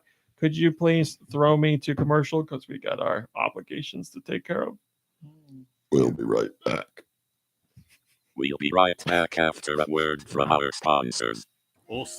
We're the Spirit Hunters, and we're a show that treats Hunter x Hunter and Yu Hakusho's author as the center of the universe. Some weeks we do linguistic analysis. The Chinese meaning of this character is to smelt or refine, but so the changed meaning in Japanese it means to temper. Other times, we get absolutely smashed. So we take one shot every time. Yusuke uses the ray gun. 1 hour later. This is the least coherent episode. Sarah, I think your heart is on. Check us out at the HyperX Podcast Network. Superhero stuff you should know.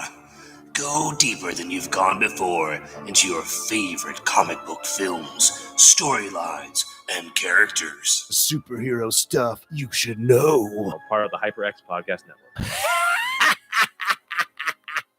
Network. Thank you, Josh. All right. Man, we've had some really good tangents lately, like productive tangents. Sure, whatever. Oh, sorry, Josh. Let's move on to none other than the guy we all miss, Reggie Fils-Aimé. Not because he's dead, but because he's dead to us. My body is ready. Reggie talked a lot about a whole bunch of different stuff at a South by Southwest. No, I lied. That was a different one. Games Beat Summit 2022. Different panel. He did 2 keynotes that we talked about this week. This was the Games Beat Summit. That South by Southwest was like a music festival. They do everything now. Oh, okay. Were they both keynotes or were they panels? Or well, here's the thing. They both called them keynotes, but I would call it a panel. But I guess a panel's more than 2 people. So they consider Reggie a keynote speaker, but it's literally him and one other person on stage asking him questions. So it's not like he gets up and gives a presentation. He just sits there and BS's for a while. Did he get up and say, hey, this is going to be legendary, Breath of the Wild? Hey, oh, I'm just kidding. This is going to be legendary. My anus wedgie. So he shared a whole bunch of ideas on a wide variety of topics, and I'll just give you the bullet points. Reggie says he views Microsoft's Game Pass as a, quote, really innovative idea, end quote, but they need to improve their messaging. And Reggie says Sony needs to fix their supply issues with the PlayStation. Reggie says that the metaverse is, quote, digital, immersive, a place that has persistence in execution. There's a common currency. There's a wide range of different developers creating content for this, end quote. So he's a little bit interested in that. He also says that he views Meta, the company, so Facebook, as more of a follower and less of an innovator. Reggie says he's bullish on NFT and blockchain. Reggie a also bunch of bad takes here. I mean, they're like they might be correct takes as far as what financially and stuff, but it just like sounds like awful stuff. It's like, dude, you used to work for Nintendo and integrity was like number 1. Well, here's what happens: your filtered PR speak versus your free thought. So Reggie says he hasn't played Animal Crossing New Horizons in a while, but he put in like hundreds of hours. He also says he'd like a way to monetize his island in the game, but it needs to be done thoughtfully. So when you hear stuff like that, you're like, thank God Reggie's not there making these decisions, because that would ruin the game. Monetize, like he would make money, like real in life money. Real money for people visiting his island. Yeah, he thinks that should be a thing. Oh, man. That's why he's the PR, or he's the business guy and not the game developer guy. When he was leaving Nintendo, Miyamoto said, I don't care. Reggie says the purchase of Bungie is going to help Sony, especially in the live services sector. And Reggie believes that Microsoft's acquisition of Activision Blizzard was a brilliant financial play. Well, sure, when you got hundreds of billions of dollars. All these takes are like all businessman takes, and it's sad. I mean, obviously he's a businessman, but I wanted him to be my daddy. Reggie says the Steam Deck is my business zaddy. Reggie says the Steam Deck is interesting, although he believes that it's overpriced for what it is. And Reggie says he expects E3 to continue to evolve, but he believes that none other than the Dorito Pope, Jeff Keighley, will pick up the slack this year through Summer Games Fest, whatever the hell it's called. Finally, Reggie continues to believe it's important to get games into fans' hands before they launch. So he ends on a note we can all agree on. Empty as your soul. Yes, so we would like to play more previews of games before they launch. Give us demos. That's a great thing. So yeah, a bunch of stuff you would never, ever hear Reggie say when he was with Nintendo. And if he did speak on them, he would speak very carefully. But now you're getting full, unadulterated Reggie. Unfiltered Reggie, yeah. Bro. And he said all that stuff, forgive me for interrupting, but he said all that stuff about, Iwata was his mentor and he learned so much from him and all this stuff. And it's like, but at the same time, I want the biggest house on the biggest hill and I want to, my poop to roll down onto you. Maybe he learned that stuff. I don't doubt that he learned lessons from Iwata, but he applied that to his time when he was at Nintendo. Like, it helped him see Nintendo in a different light, and he learned how Nintendo operated better. But now that he's out from underneath that, he's like, I don't know Iwata's opinion on NFTs or blockchains because the man wasn't around when they came here. Yeah, but he was like, it made me look at my own life and my own mortality and realize that I want to be the richest man in the world. Like, I just made me realize life is so cruel and so short. I must get into blockchain now. Made me realize these losers will pay for anything. Let's just get them for all they're worth. Brofield says, I'm surprised Reggie so vehemently believes in early access games. Sure, Nintendo offers occasional demos and test fires for Splatoon and ARMS, but the demos are few and far between, and the global test fire periods aren't for more than a collective few hours at a time. Not that I'm excited either about buggy early access games being made available on consoles, but it's curious. It's a curious take from him. Well, with Nintendo, I don't think they really like to do that stuff until after a game releases. If you get a demo, it's usually after a game releases or very close to when it releases. And when you get those other tests and things like that, it's because Nintendo's usually testing online and they want to see what do we got to do before the game launches. So Nintendo more often likes to put out final products. They don't want, Nintendo's quality of the game speaks for itself. The large majority of Nintendo content, if you don't know you're going to enjoy it now, like Nintendo's not going to sell you through a demo. The reason they did a demo for Kirby before it came out is because this is a very different Kirby game. It's the first 3D Kirby game. So warrant something like that. But, if the new Kirby game was 2D, I don't think they would have done a demo. So isn't he a big Kirby fan too? And they didn't even ask him about the 3D Kirby. Well, this is that's what we this is more of a I know official summit. Rich guy summit. I guess Reggie's got a interview coming up with G4 TV this week where they ask him all the stuff you would want to hear him asked about. So, and in the little. Put together a little snippet teaser of their interview with him, and of course they edit it in a very specific way to make it look salacious. And they have Reggie saying he says as an executive I hated Donkey Konga, and then they just cut to the next thing and he's like he's asked about his favorite franchise that's not Nintendo and he's like Halo, and then they go and they're like tune in for the full interview. So I don't know what the hell else he's going to say about Donkey Konga, but he's going to be like, as an executive I hated Donkey Konga, but that's because I didn't understand Nintendo. And then once I played it, I loved it. So, it's going to be one of those deals. But, Reggie, people are like, oh my God, he says he hated Nintendo stuff. Reggie, the most important question that's on the tips of everyone's tongue. Do I have to be? Reggie, everybody wants to know if the game is fun or if the game is not fun. The game is fun. It's not fun. Oh, no, not the game. It's not fun. What's wrong with you? So there you go. That's your Reggie breakdown. Is the game fun? That's my question to ask. It's the game.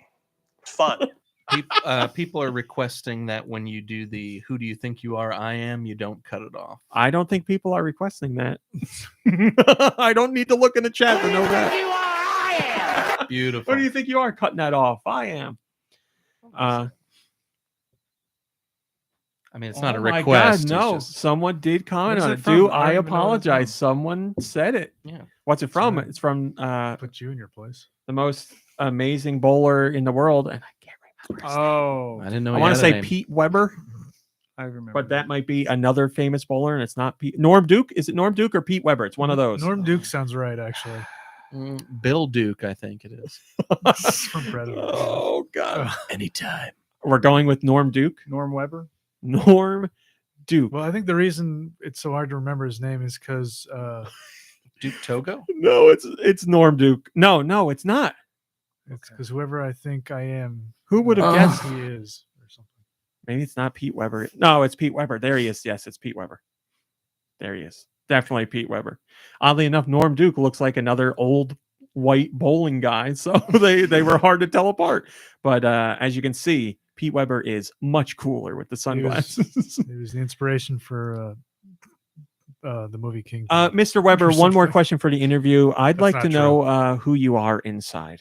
Who do you think you are? I am. Nice. Mr. Weber, please calm down. We're also getting a request for I got a new bongo. Oh, I talking got a about new congos. bongo. Yes, you're right. We got a new bongo. But somebody picked up on that. Oh man, this is great. 10 Division said, "Where's the I got a new bongo?" And I'm saying we got an ubongo, which is old podcast But it lore. still works. It still works. Yeah, I'll take I got a new bongo. I love the idea of me saying that for some reason. I got a new bongo. Yeah, you'd be excited Wait, about is that that. is that Bongo? is that Yeah, Reggie? just one Is that bongo, Reggie though, after he not realized how two. much fun the game was? He's like, "Oh, I got a new bongo! I got a new bongo!" Oh my god, that's great. You go to his house. He's just got a wall of bongos. This was not made a top story by me, but I'll read it to you anyway. You can tell me. We'll have a vote at the table if this is a top story. So Disney and Gameloft announced that they're doing a brand new free-to-play game called Disney Dreamlight Valley. What was that? Wrong. Oh, it's a free-to-play life simulator, and it looks basically like Animal Crossing meets Disney. So all your favorite Disney universes and all your favorite Disney characters and all your favorite Disney customization elements will be in this game, and you make, it's like Animal Crossing, like I said, but it's Disney related. So of course there's going to be accessories at the wazoo, and I don't know if they're going to make you pay real money for them, but if there's anything Disney has ever released as far as like songs or characters or settings or any of that, you will find some sort of custom content for that in this game. So this game could be updated for decades because it'll include new stuff too. So anything, it's for the Disney super fan base. I'm sorry, I'll take the fan. It's for the Disney super fan's fine Okay, because that's I think a word. Like if you say Super Mario or super fan or superstitious. Why have I not been doing that? That's great. I'm not superstitious, but I am I love a little Super Mario stitious. Brothers. I'll take the Mario. Yeah. No, what's the name of this game? The name of the game is Disney Dreamlight Valley. Yeah, I mean, no one needs to know my opinion about anything, but I would say not a top story. But Not a top story. Kirby. Yeah, I'm gonna say Not a top story just because I don't know, free to play or yeah. I mean, I feel like it's big news, but it's not big news specifically for Nintendo. It is big news. It is coming to the Switch. I mean, Disney has an unbelievable reach and so many brands. So I understand marking it as a top story, but I think people are going to be very worried about it being microtransaction filled and stuff like that. So well, it sounds like it's for children, really. Yeah. I mean, it's for children in the same way that Animal Crossing is for children. So it's more of a for everyone situation. And the same way that Disney is for children. Listen, we already got somebody who is going to play as Anna or Sven. You want to do Sven? Who do you want to be? I really don't like Sven. He's an Elsa. Why don't you he's like an Elsa Sven? gal. What? I just don't like him. He's annoying. Then who's your favorite? Then He likes the Who the is my snowman. favorite? Olaf. I don't like Josh Gad in real life, so no. Really? Yeah. Why? Because he's Something about his voice. It's not a good reason. Man, okay. he did that. I like the whole guy, but pandemic show thing. I and it like was that show. I great, watched and that he show. I can seems put so aside my genuine dislike for him. he does seem genuine. He seems like a guy who's really passionate and really excited He about does. what I he like him. does. I like him. I love him. and he's just- better looking than What? Adam Scott. What just arguably. happened here? It was a joke. It was a joke. I'm having a panic attack. No, like my whole. I didn't world's clarify. I don't think he's a bad guy. I turned don't my hate life him. upsy-turvy. There's just something about his voice as the character that irks me. So now whenever I see him, I think of that voice. Okay, That's what it is. gotcha. I also hate snowmen. I hate carrot noses. Who's my favorite in that movie? I don't know if I had the horse. Does the horse have a name? It doesn't talk. Is I like it a the horse. reindeer? Or? Is it a reindeer? I don't know. Does the No. horse- I've Oh, only there seen is it a reindeer in it. Does the horse have a Oh, personality? but there is a horse. I haven't seen it. There's a horse and a reindeer. Or? Is there? Does he ride a? Does the prince ride a reindeer, or is there just a reindeer in it? Well, Did I see these Christoph- movies? I think Christoph- you're the one who watched these movies. That's Christoph why. has Sven, and you Here, hate Sven. all I can tell you is the second movie made me cry. That's what because I got. Sven. for you. Why do you hate Sven? He's like a dog, though. He's like a dog in a reindeer body. He's like just sweet, nothing but love. Make him a dog. It Make doesn't him a work in the dog. environment. Make him a dog, you cowards. Oh, dogs don't live in the snow. Saint Bernards. Have you ever heard of them? Not The ones not in that huskies. Arendelle. How about huskies? Not in this made up Ever place. heard of him? Beethoven's second. Ever heard of it? You ever seen those dogs with the Surprised you didn't know that. the med kit dogs? You know what I mean. I can't remember what that thing's called. Right? What is that thing called? Somebody Saint help me. Bernard. No, Yeah, the that's things they wear. Oh, It's like a whiskey Specific barrel. word for it. I know what it looks like. yeah, I'm not sure. Well, kit. whatever. Here you go. Joshua says, free to play, huh? Curious to see how they monetize it and how things are paywalled. Yeah, I mean, that's going to happen. That's exactly the money. I hope I'm wrong. As Deux was referencing earlier, Reggie Fils-Aimé did talk about Iwata and how Iwata's passing affected him. And I'll read you his full quote. He says, quote, so my boss, my mentor, my friend Satoru Iwata passed away in 2015. He and I were just about the same age, and he passed away from a form of cancer. And you know, he and I had worked together at that point for over 10 years. So when that happens, when that touches so close to the bone, which is something I've never heard before, it really creates a need for you to step and evaluate, what am I doing? Am I having fun? Am I doing things that are really fulfilling? And I was having a lot of fun at Nintendo, but I wanted to do more. I wanted to share my learnings on a much broader stage, like this. I wanted to help young executives go on their own pathway. I wanted to do board service. I wanted to spend more time with Cornell University. When you're running a company, Nintendo America was the biggest part of global Nintendo, half of the sales and profits. When you're running that company, you can't do all of those things. Well, okay, you know, we might not like what he's doing. I don't care. And being like, it's horrible to hear Reggie be like, blockchain, NFTs, I love them. But especially if his reasoning is he wants to do more and he took that lesson from Iwata, it does suck that that's his big topic right now. But it's you weird. know, I I find that still so appreciate weird. that that's what he's doing. It just seems like it's at a they're pulling in opposite directions, the two ideas that he brings up. You know, it's like I've thought about my life and what I really want to do and like what's important, and then it's like this is what's important. Well, the mentoring you were going to say thing, like children and family and retirement. And Maybe he can focus on that stuff if he's dumping his money into NFTs, right? Because you're looking to sell NFTs. I mean, like the mentoring is great, and helping out at Cornell University is great. That he wrote a book, that's good. Like there's stuff in there. It's a mix of stuff that is confusing and a mix of stuff I understand, but I guess it's what he wants to be doing. So hopefully Iwata is wherever he is and happy for whatever Reggie's doing. That was a really great story. D says hi, says Iwata's passing hit me as well since I have a similar condition. Well, D, I hope you're doing well. And I was talking about Iwata's passing as well because it hit me way harder than I would have imagined. I've never... I'm trying to think if I ever really got very emotional. I almost said super. I know. Very emotional about a celebrity, quote unquote, celebrity's death. Like to the point where I felt like tearing up. And I don't know that I have. I felt really sad about celebrities passing up, but Iwata passing away, Captain Lou Albano, hit me. That was very sad. And I had, you know, I had a chance to meet him, and I'm on that DVD with him. So that hit me, but there was just something about Iwata's passing. I think it's because it was so shocking to me. Like other people who pass away that are celebrities are usually older, and you at least have some sort of idea it's happening. But literally a few months before Iwata passed, we heard he went to the hospital and he was good and he was coming back to regular work. Like we were like, oh, he's getting better. And then it was just, he's dead. So I think that's why it hit me so hard. But there's going to be celebrities that will pass away that will hit me that hard. I know that for sure. Like when Bob Barker kicks the bucket, forget it. Like that's going to be a tough one for me. I was really sad when Leslie Nielsen passed away because, you know, he's just I don't know. When it's somebody who's really funny, I think that really hits me even more because making people laugh is such a great thing. You're going to be a mess when Miyamoto passes away, I'm sure, right? I don't know. I don't feel it right now, but it will be shocking, I'm sure. But I don't know. I'm trying to think of like somebody else in gaming who would make me emotional. I don't know. Maybe the Tetris guy. Alexei, what's his name? Patinoff. Maybe you know what? If Alf dies, I'll be emotional. But I don't know what the lifespan is for Alf. For a Melmacian. For a Melmacian, thank you.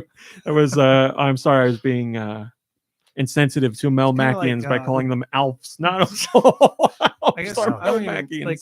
Were we even old enough for like Jim Henson? He was alive when we were alive, but yes, but yeah, I wasn't like emotionally grown. I remember being like kind of shocked enough. by that, but well, that's another situation where it potentially didn't have to happen, if I'm remembering correctly, right? It was a cancer situation, and he wasn't getting it treated because it was another situation like S. Jobs, Steve Jobs, something like that. I believe that's what it was. Steve Apple. Tim Apple. All right. Sorry for a bummer story, but there you go. And more positive news. There's a Monster Hunter Rise digital event coming up. So Capcom said they had more news to share on Monster Hunter Rise Sunbreak, the upcoming expansion for Monster Hunter Rise. And they said they'd do it in May, but now we know they're going all out because it's a digital event. It is set for May 10th at 10 a.m. New Jersey time 10. So May 10th, New Jersey time, 10 a.m. You will be able to hear about Monster Hunter Rise Sunbreak, the new DLC coming to the game. The digital event will be hosted by none other than Yoshitake Suzuki, who's the director of Monster Hunter Rise. So you're going to get a whole bunch of details on this DLC very shortly. So look forward to that. We will be covering it, obviously, which I'm not looking forward to, but we'll get you all the details. Uh-oh. Did I make a whoopsie? Na boopsie? Nikki Hill, I guess you go. Josh, can you do the European stuff? We're early. Wait, isn't there a na whoopsie in here? No, I don't think that's on there. Is there a Hi, I'm Daisy? There you go. DD Mega Doo-Doo, that's on there.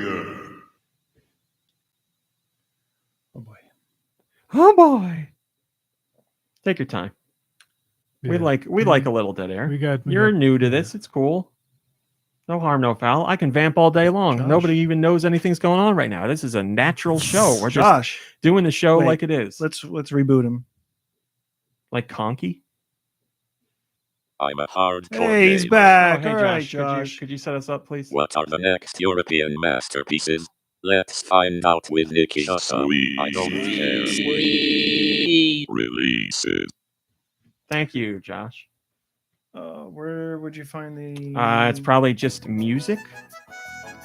All right, so the week of April 28th, in the year of our Lord 2022. For the European, it really doesn't. For the European Switch shop, eShop, the games are Cricket 22, the official game of the Ashes. Cricket. Nintendo Switch Sports. Can you believe that came out this week? Zombie Army 4 Dead War.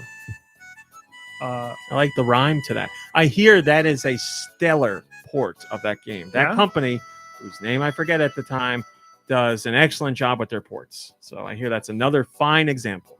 This time? At this time? Or at the time that you brought it up? This time, you forgot.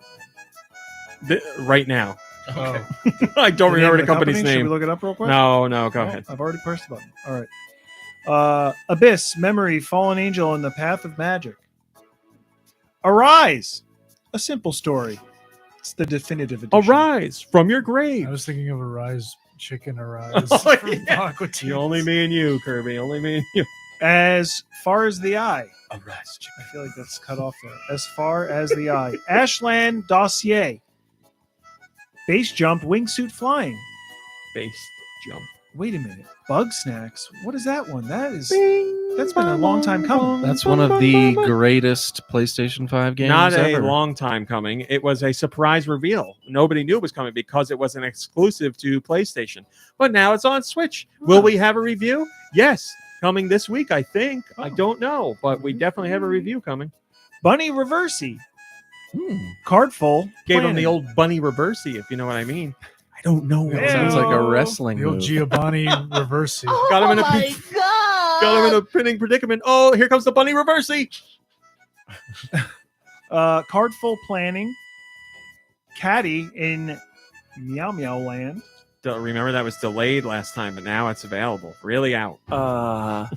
Meow. Dandy and Randy DX, which kind of makes me think. Oh my God!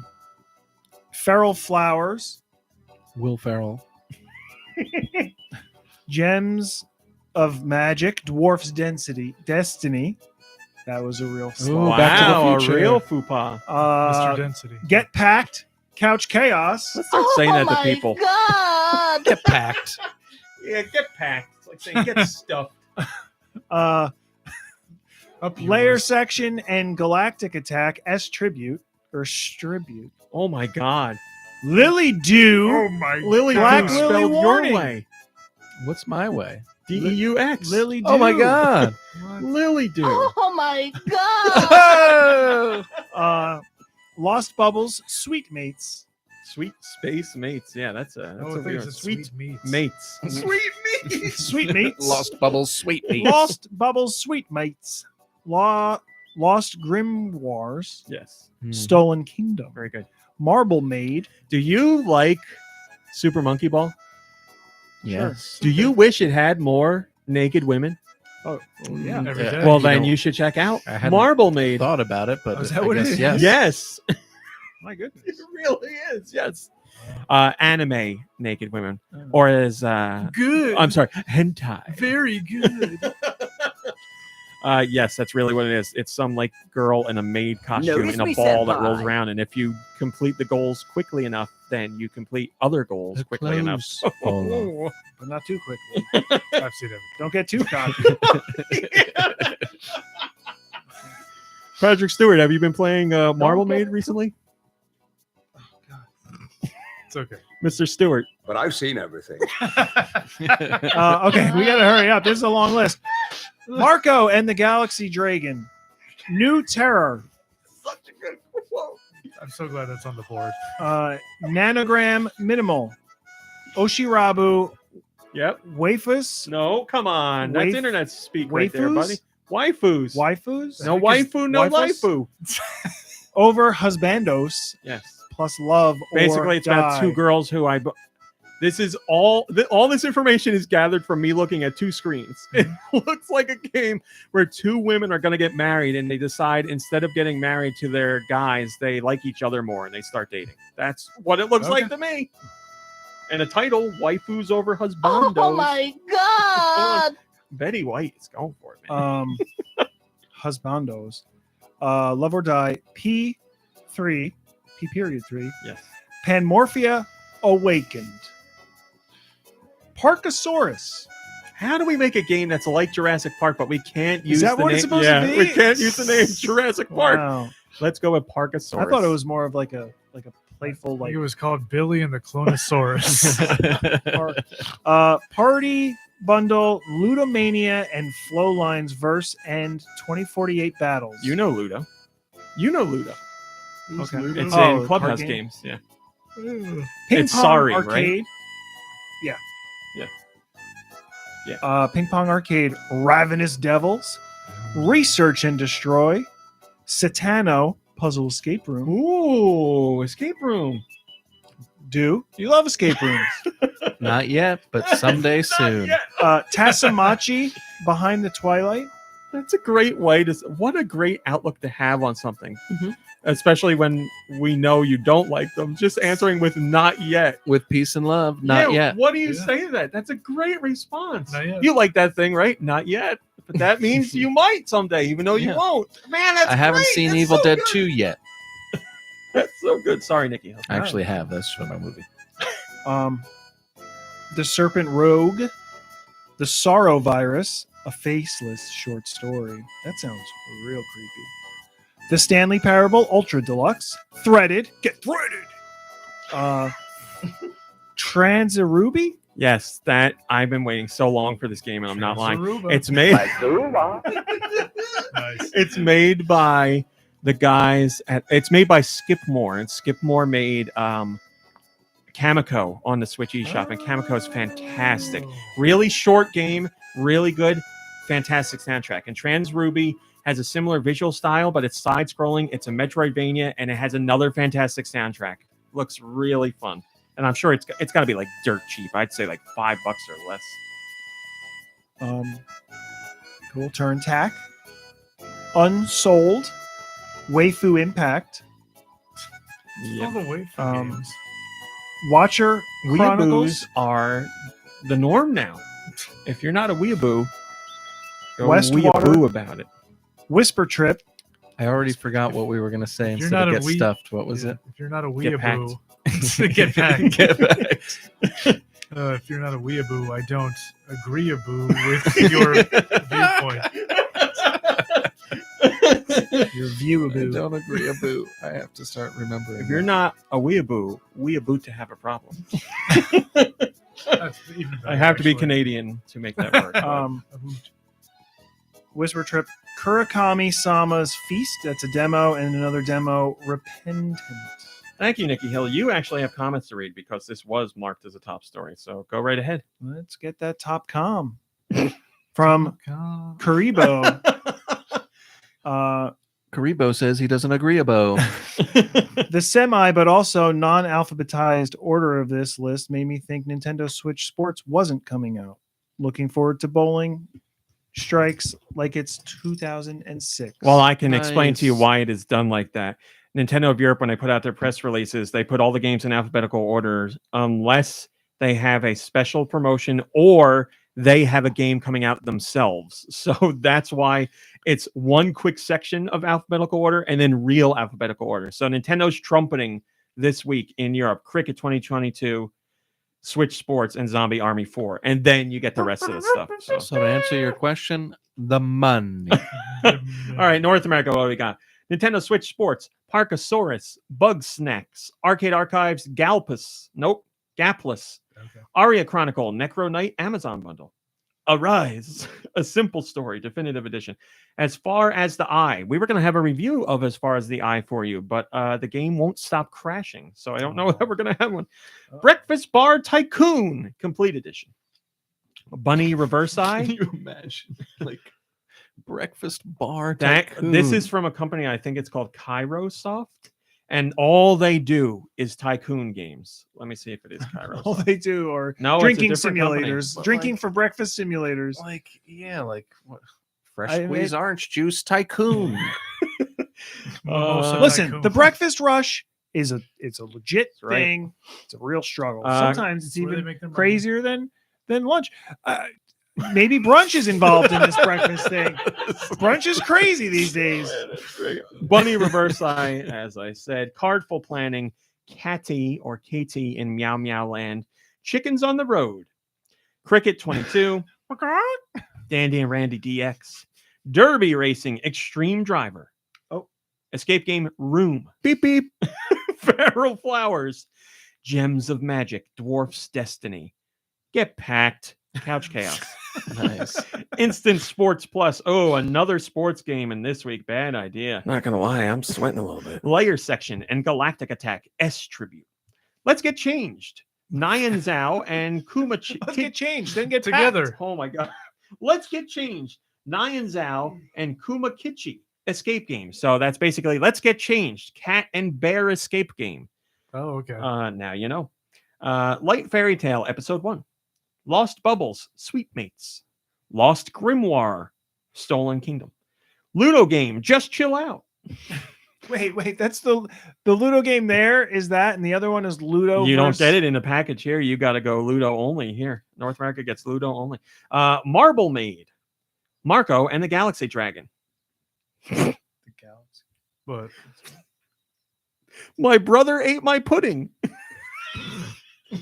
Ooh, you know, I go for a good pud. A little bit of Christmas pud. New Terra. Nonogram Minimal. Oshirabu. Waifus over Husbandos. Love or Die. P.3. Panmorphia Awakened. Oh, here you go, Nikki Hill. I spoke too soon. Party Bundle. Ludomania and Flowlines Versus. And 2048 Man. Battles. The U.S. gets 2 Ludo games. Yeah. Ping Pong Arcade. Pixel Game Maker Series. Messiah and Refrain. Okay. Rail Trail. Heyo. Ravenous Devils. This is a game that is a cooking simulator, and you cook people. You kill them and you cook them. And it's got like a Victorian era art style. It's interesting. Shattered, Tale of the Forgotten King. Slap the Rocks. Space Genesis. Tasomachi, Behind the Twilight. Transaruby. Turntack. Watcher Chronicles. Westwater. Whisper Trip. Wildcat Gun Machine. What the heck? How do you say this? It's the last one. Winkeltje. Winkeltish. Yeah, I don't know if that's English. Winkeltish. Show it to Kirby. He's from another land. The little shop. The bottom one.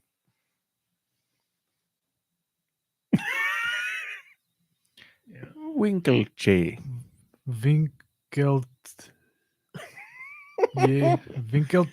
You know what helps selling your game? A name that no one can pronounce. The little shop of Winkeltje. What? I don't know. Well, you know what? Because we focus on it so much, let me tell you what it's actually It's about. Swedish for my brother ate my pudding. Oh. Run your own even world Scandinavian? fantasy shop in Winkeltish, the little shop. Build, decorate, craft, sell, and become the master of your own shop in this timeless management game. And it's not a typo. You can see the photo there. Oh no, there's the logo. Winkeltish. Yeah, they really didn't know what they were doing. With peace and love. All right, moving on. Yuji Naka, the creator of Sonic. I'm sorry, Naka. What?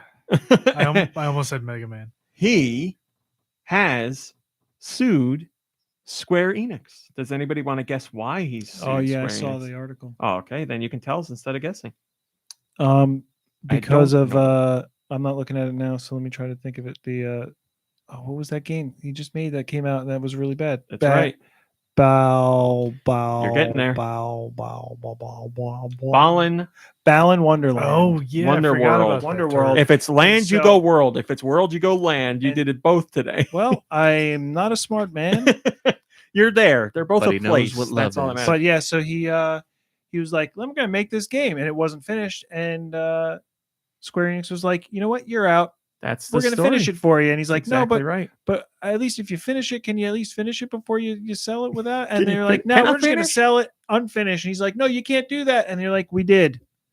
This was your last chance in video games ever, and we blew it They for didn't you. They didn't say it. No, but wasn't that like They the implied thing? It it. was like if this doesn't do well, or that was like his last chance. Well, with it Square was Enix or like, something? Square Enix publishing this was very odd because it's a platformer, and he was, They're like, we're going to give you a chance, but if you fail, you're done. Yeah. And they let him fail. You basic. They didn't let him do the game he wanted to do, basically. So he says, polish yeah, it. it was submitted. A final build was submitted like 6 months before the game came out, and it was submitted with a whole bunch of bugs and everything, and he knew it, and he wants to fix it, and they took him off the project. So he sued him. This guy invented Sonic. He is the man who created Sonic. But I feel bad. I don't want to be mean. He doesn't. He's not Sonic, but he does know him. I don't want to be mean. He's had other great games like Knights, but he's also had he's a some pro, pretty right? rough games. He did Let's Tap. He did Let's Tap. He That was a did- great he game. did He did Kiwi. Ivy the Kiwi, which was fun. That's what it is. But he Ivy the doesn't get paid for the He also did movie's Rodea the Sky success Soldier. and- Everybody knows that one. Ivy the Kiwi was very unique and just like it was just a feel good game. It was a game that even I could play. He came back. Sega very much trumpeted his return to Sonic for a new Sonic the Hedgehog, which turned out to be Sonic the Hedgehog 2006, The best one. widely known as the worst Sonic by I far. mean, the worst. That's what I said. So, but yeah, he says it's they released it unfinished. They say he said somewhere in his long statement, I'm paraphrasing. He said Square Enix doesn't care about people who play games because they Nobody put this game out. cares about him. Square Enix can get past. No one or whatever. cares Yeah, about get back. me. Jake A says, I think Square Enix is full of talented folks, but people who manage it aren't so great. Right. Well, there you go. I mean, again, let's look at the fact that, well, maybe it was all a ploy, but they were very closely connected when they were making the Sonic game, and they just okayed that character model. Allegedly, theoretically. Well, he, I guess, was the man who was originally responsible for wanting Sonic to kiss a human girl and have a human girlfriend, which they decided wasn't a good idea. Oh my god! And then Sonic the Hedgehog 2006 came out. And Sonic kisses a human girl, voiced by... Oh my god! Lacey Chabert. Lacey Chabert. So he came back to Sonic, really, probably because he was like, I'm going to make this mother effer kiss a human if it's the last That's so thing weird. I do. You could probably just Google that. I mean, I don't know. I've been on the internet and I've seen Sonic and Mario getting down as well. Oh, So yeah. an amazing GIF. One of the best one of the best GIFs on the internet. There's Yeah. some good ones. He says game creators are supposed to improve their games until the very end, and I believe it's wrong to prevent them from carrying out this goal. I asked my lawyer to negotiate with our business partners to at least allow me to address issues on Balan Wonderworld's development until the very end, but they ignored my request, so I ultimately decided to file a lawsuit. You know, It's kind of listen, I can't fault the guy for saying this game is broken. We are not done. It needs to be fixed. It is unfinished. And Square Enix is like, So he's like, all right, I'm suing you. Your name is forever tied to this game. I get it. They removed him from the game ahead of time. Yeah. Like probably because they were like, this is taking too long. This game is still too buggy. We're bleeding money. We got to get this thing out. So It's we're just getting like- you out. Get packed. it's just like, this is your chance. If you fail, you're out.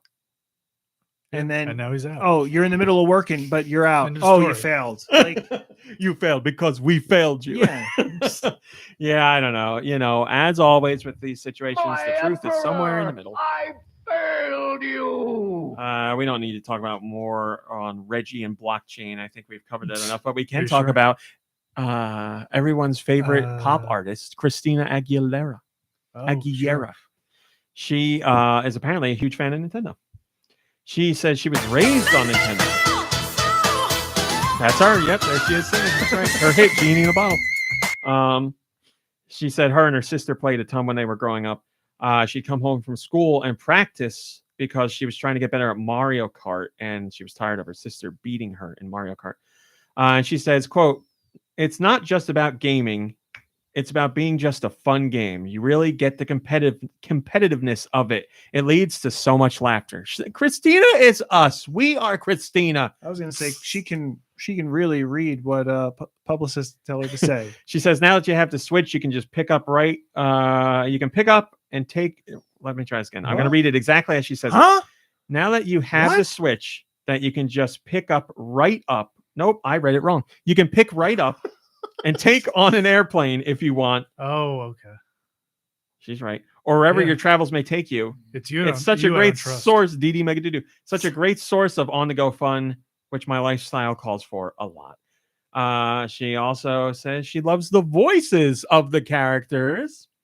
I love the characters' voices. Oh my god! Sometimes me and my sister, we go for the characters that have the my most God. interesting voices. My sister is Waluigi, and I am Wario. Oh Nice. my god! They can get really snarky with each other. They're really just the funniest characters. Wow. You know what? I love Christina Aguilera. I mean, I never thought anything bad of her. But it's nice to hear that stuff. It's fun. game. Christina Aguilera would have sex with Wario. I think that's what we got from this. Oh Giant- my god! I would hit her with a big banana. Oh, I mean, I really didn't mean it like that. I didn't even mean it like that. I meant like in Double Dash with the big. I was always Diddy. Didn't mean to double on Oh my god, that is. Oh my god! Wow! Oh, Incredible! Oh my god. Wow, with can't peace believe and you made that love, joke and I you didn't did. realize it. I totally Oh, was it's so thinking good. Double Dash. I was totally thinking Double Team. No, I've done it again. Giant Reggie says, "If you want to be with me, baby, there's a price to pay." I'm Waluigi in a bottle. You gotta rub me the right way. Oh my Waluigi god! in a bottle. That is great. Luigi. If Oh, you it even wanna fits the be mirror. with That's me, great. baby, there's a price to pay. Waluigi in a bottle. You know, you gotta rub me that, the all right, right does so way. work. Wario is Wario's the one that's all about money. We don't really know a whole lot about The Waluigi. money. if Waluigi is all about getting money and being a jerk and farting. Waluigi's all about being a weirdo. But how about Waluigi's walking down? He's walking along the beach and he comes across a genie lamp and he rubs it to get the genie out, but he gets sucked into the genie lamp, and that's where his adventure takes place. That's a game. That's a game idea, and that is a Nintendo game idea right there. I could totally see Nintendo doing that. Thank you, Giant Reggie, for that. Oh, the inspiration. Yeah. That is great. That would, how many more years do we have to talk about Wario deserving his own, or Waluigi deserving his own game? Or maybe that's it. It's instead of rubbing it, he's walking down the beach and he's ticked off because Wario gets all the respect, and he kicks the bottle and a genie comes out, grabs him and pulls him in. He's bummed and he kicks the first one better, but he's upset. I like, it doesn't fit in a Rolodex because I like the overall idea. But yeah, Waluigi needs his own game. Damn it! It's been so long. We know T27 Duck listens to the podcast. Maybe he could program a Waluigi game. Well, I was gonna say maybe he can hack into Miyamoto's email and give him this idea. Inception, I don't know who no. I don't think Miyamoto created Waluigi, because I think Waluigi was created by Camelot for Mario Tennis. Oh, okay. I think there might be an email out there about the game where Miyamoto says that he doesn't care, yes. and we need T27 Duck to hack in. Right, I did care. This is Miyamoto. Okay. This is Miyamoto. I do care. Right. No, I did. I do. Wow, Mine Without a Cause says correct. I actually got it right. So yes, that's how Waluigi came about, not through Miyamoto's touch, but through the touch of Camelot. So yeah, Nintendo, make this game. Hurry up already! To you. Well, this is the greatest comic I've ever seen. This is the plot for the Waluigi game. Waluigi calling Sonic to tell Sonic that he's pregnant and the baby is Sonic's. So you put a ring on it. Really got the pregnant mother pose going on there. Oh, put a ring on it. Wow. My back. All right. Is that what it sounds like? That was it. All right. Final top story. Factor 5, which doesn't exist anymore. Hasn't been around since 2009. But I'm guessing this group here played Factor 5's games because they did the Rogue Squadron games, of which there were 3. One on the N64 and 2 on the GameCube. Didn't play Rogue Squadron or Rogue Leader or whatever. I played, yeah. I have to show you something, what I do. So they were working on a 4th entry in that series for the Wii, but it got canceled because Factor 5 was going through some legal issues at the time. Aspire is a company that's re-releasing classic Star Wars games on modern platforms, the Switch included. And Factor 5's co-founder, Julian Egbricht, took to Twitter to say, hey, you know what they should do? Instead of re-releasing these old games, they should release the Wii game that we made that was never released. So now fans are like, yeah, that's a great idea. The Wii game was a collection of the other 3 games all in one with a brand new game engine. It was 60 frames per second gameplay, and it had new features as well. Also included motion controls, multiplayer, and more. So yeah, the chance to play an unreleased game would be fantastic. The problem is, I can't imagine the legal issues and the legal hoops that would have to be jumped through to make this game actually come out nowadays, because you got to get Disney involved and Lucas involved and Nintendo involved and Factor 5 and all that stuff. There's way too much. So, we got a good Waluigi. That is amazing. That is amazing. Waluigi, Colma sent a picture in the chat of Waluigi as part of the MCU saying, Wario, I don't feel so good, and he's getting snapped. It's amazing. It's amazing.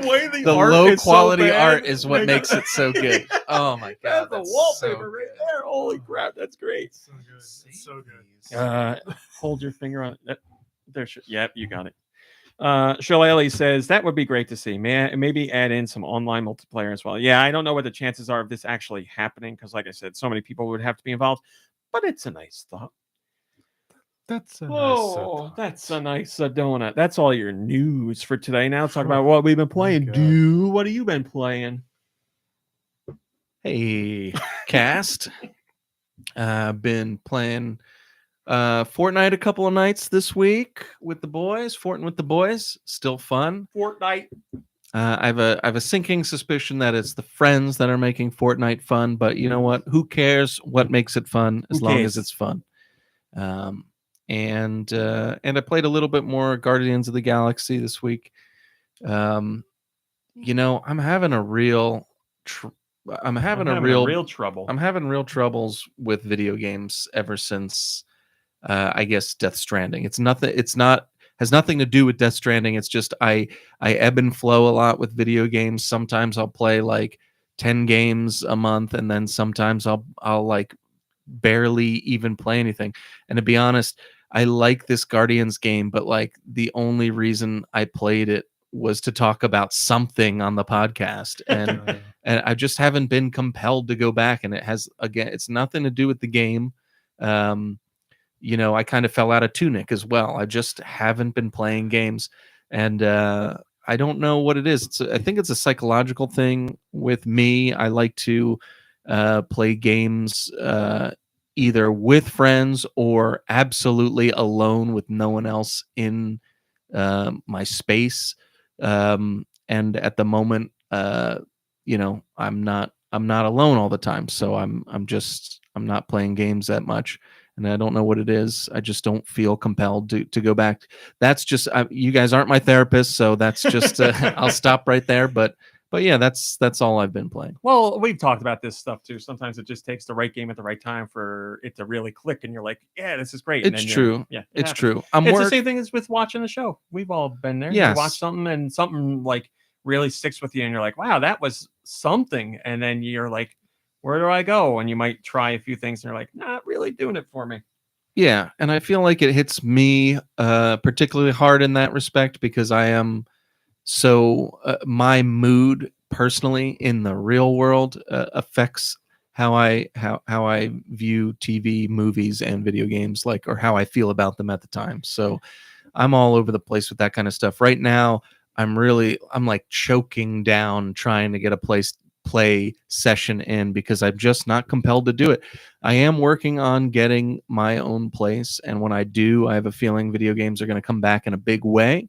So anybody who liked me talking about video games that I've played, get ready because that's on the horizon. Hopefully, the chat has anybody some else suggestions for you. Seriously, if you want to hear them, I don't know if they're going to float your boat, but they are trying to pick games to help you get back into games. Well, I definitely want to hear them. I want to preface me hearing these with I don't think it's like the particular game, but who knows? It could be. So hit me. Well, I shouldn't say someone, I should say their name. Retsuza picked the perfect one because you've already played it. Hades. Talked about Hades. Great game. Zikamuto says, if you want to get sucked into Collectathon, Lego Star Wars is doing it for me, and that is a fun game. It's so far removed from what you're playing. I did like the Lego Harry Potter's games that I played. Colma says, if you want to get sucked into a game, 13 Sentinels is great, which I have heard unbelievably amazing stuff about. We have a review. Our reviewer fawned about the game. What's the phrase? Fawned all about? Fawned over the game. Yeah. And this is perfect time for me to say this. I haven't said this anywhere, so I will tell everybody here as an exclusive. Sega reached out to us. Sega published this game. Sega reached out to us because they love the review so much. We are going to be in their accolades trailer, and they're advertising for the game. A little snippet from our review, so that's awesome. Who would have known? You say something nice about a game, they want to use it to promote their game. Oh, you have to write well as well. And we said, this game, bonerific. And they were like, can we have that quote? You scratch my back, they'll scratch your back. You scratch my boner, I scratch your advertising. Right, so hey, get this. You give a little, you give a little. You give me cash money, I laser you eyeball. So yeah, I've heard great things about that game. It's on Switch. It's on. You write PS4 so well. Or PS5. You write so well. That was a really well written, detailed review. Can we use a phrase, please? GoNintendo says it's great. GoNintendo says nice. GoNintendo says there's something else I was going to say. Very cool. Something else I was going to say, but I forget that. But yeah, 13 Sentinels. I can attest to there being a ton of critical and consumer praise for that game. So might be one to look into. But thank you, Deux. We look forward to hearing whatever your next game is. Kirby, I take it you probably weren't playing anything? No, me and my girlfriend, we both brought our Switches to Jamaica, and we didn't play anything the whole time. Sorry.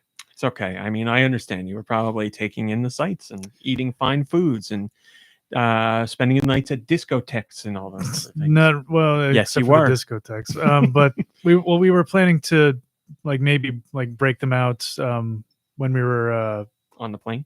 No, during our we had like at least a 3-hour layover in Florida, and so we were. It actually wasn't that bad. There was a bar, yeah, but we just didn't do it. How was that jerk chicken? It's good. I mean, I do like jerk chicken, but I've never been to Jamaica. I imagine it's like really good there. Oh yeah, the chicken. Not a fan of the guy who made it. Yeah, the only kind of like jerk style chicken I've had before is like crap from the supermarket. So this is it was good. Exxon down the street. We had one night we had goat curry, which was like in bone. It was really really good. Sounds good. You're a jerk. Man. Why would you do that? You're a real jerk. Nikki Hill, did you play anything? Not at all. Okay. Yeah. Well, no, I didn't play anything. I just had a pity party all week. Oh, okay. Did you play anything, Romy? Oh, thank you, George. I appreciate it. Yes, I did play something. Doesn't anyone care what I think? Josh, sure. What did you play, Josh? Call of Duty I Roll. had a feeling you played that. Is it Did going you well? know you can win money just for playing Tetris. $5,000 is on. I don't know if that's still true, Josh. Did you know you can play Tetris for free on Tetris.com? That's true. Yes. Sure, whatever. You're still feeling Call of Duty? It's going well? I don't want to be here. Oh, you'd rather be playing Call of Duty. I get it. No, not at all. Oh, I don't understand. Yeah, he's full of What do you want from me, Josh? Gamer. What is this one? What is what one? I'm here to grace you with my presence. Wait, well, thank you, Josh. We appreciate it. Hanging and banging. Hanging and banging. Sure, whatever. So what have you been playing, Rami? Oh, what have I been playing? I played Fortnite. I played a lot of Fortnite this week. Fortnite is the game I go to play with friends, and I'm still really enjoying it. Just like Deux was saying, it's just a great way to have fun with friends. So I'm playing a lot actually with my mom and my cousins. We've been getting into, because my whole family's weird, so they're all very much night people, and I'm up at night writing or doing stuff on the site. But when I'm done, they are playing, so I play with them, and we have a lot of fun. We're playing zero build mode, and I never want to hear about the other mode ever again because it's dead to me. I don't care about it. So I'm playing that. I have the review of Dreadrock Dungeon coming up this week, so I finished that, so I'll save that for next week's discussion. I haven't tried Nintendo Switch Sports yet because I've been too busy. It's Deux saw it when he came in today. It's sitting there waiting for me to crack it open. I really want to play. Yeah, I really want to play with you guys. I want to get in some bowling. To hear that you hadn't cracked it open. Nope. And did I play? I didn't. I haven't touched my Xbox or my PlayStation in forever. Did I play anything else on Switch? I don't think I did. I have something I am going to play next. I don't remember if I'm allowed to talk about it or not. But you'll hear next week. So yeah, I guess I'm saying just Fortnite, but for some reason that feels, I'm pretty sure it's just Fortnite. And Dreadrock, like I said, but the review's coming. Yeah, I think that's it. So there you go. That's what I've been playing. Let's do questions. Has George played anything? No, I can't hold the controller and all the lines at the same time. You do like DDR or something, George. DDL, don't drop limes. One track mind with this guy. I love limes. Thank you. Send your questions at goninpod@gmail.com. Where do we send those questions? goninpod@gmail.com. They can be about video games, or they can be about Nintendo. They can be about video games in general, or they can be whatever the hell you want them to be about. I beeped your curse word. Question comes from Pratt Trap.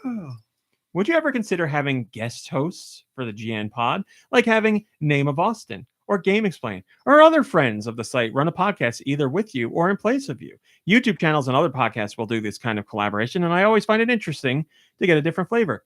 No. No, I will not. No, I don't think. Well, we'll be here, doing I mean, that. Dew will attest to this because I complain about it all the time. No! And I guess I shouldn't think like this because it's wrong, because it's only my viewpoint. But when I listen to other podcasts and they have guests on or they have guest hosts, I don't want to listen. I'm like, I don't want this. I want the reason why I listen every week. I want the regular people doing their thing. So if I hear somebody doing, like if it's a show I listen to that doesn't do interviews and I have an interview, I'm like, not for me. Don't care at all. I want the regular group of people. So with my podcast, I'm like, why would anybody ever want a guest host? Because it's us, and that's why they listen. Even though the regular group of people are still there and still contributing, you don't want to listen because somebody new is there. Don't want it. I don't want somebody who's there once. They don't get the inside jokes. They don't get the dynamics. They don't get what usually happens episode to episode. But they could also bring something to it too. They could, and then what? They leave. Then you go, wow, that was really refreshing. Yeah, and then it's like, why doesn't so and so come back? Well, go listen to their show then. Like, what am I? Yeah, if it's a promotion for their own, like if it's just like I will happily have a guest on the show, like someone just. I don't know about guest hosting, like that's something else. We called the developer from Insecticide. I do. We had him on speakerphone, and we were like, that went really well. We should do that more often. Yeah, but that was 15 years ago. It went really well by accident. But he didn't host the show. Yeah, hosting, like if we were going to have I'm cool with having guests for a guest segment. I'm not going to be like, come on in and sit here with news for us. Like, or we say all our stupid inside jokes and quote, But for like a guest section, like having name of Austin, we're terrible for new people. Having name of Austin to talk about games he's doing, or like a name of I don't remember if we've ever talked about this. Name of Austin and I have talked a really long time about doing a podcast together where we review cereals because we both love cereals to the point where we think we could do a podcast about it. We could have him on and talk about cereal. And I would have Andre on, of course. So he had me on their channel. I've known Andre a million years.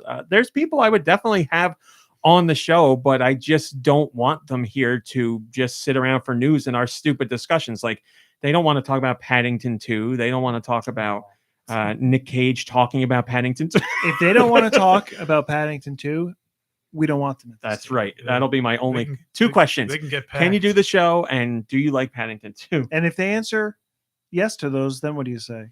Oh, I have something to do that day. Giant Reggie says he had a dream that he was a guest on the show once. Oh, now see, when you put it like this is such a stupid idea. I love it. Now I want to do it. Mine Without a Cause says the role of RC will be played by Edward James Olmos. So if we had people coming in pretending or acting like us, that would be really interesting. Just for like a 15-minute segment where they try and be us. Somebody's Nikki Hill, somebody's Kirby. Man, that would be funny. I don't think we're going to get any actors to do it, but yeah, I don't know. I mean, here's what's most important. If you guys want that, let me know you want it and I'll figure something out, but it's not something I really ever hear. So I'm not saying I'm not open to considering it. I certainly am. Just, like I could talk to Kit and Krista. Maybe Kit and Krista could come on and do something, or maybe they would be interested in being in for a little bit of the news, but I'm not going to be like, the show's 3 hours. We talk about Alf. We talk about seasonal foods. We talk about Nintendo a little bit. We complain about budgets of movies. It's our show's We don't too like weird. seasonal foods. We also don't like levels in video games that have to do with foods. Thoughts? Are you all right over there? What happened? I don't know. I was thinking about other things we don't like. I said food and I got real interested. I got You real shut hungry. down for a minute there. Yeah, you had to Finally, be Tom comes rebooted. up with a really good point. He says we could just act like each other.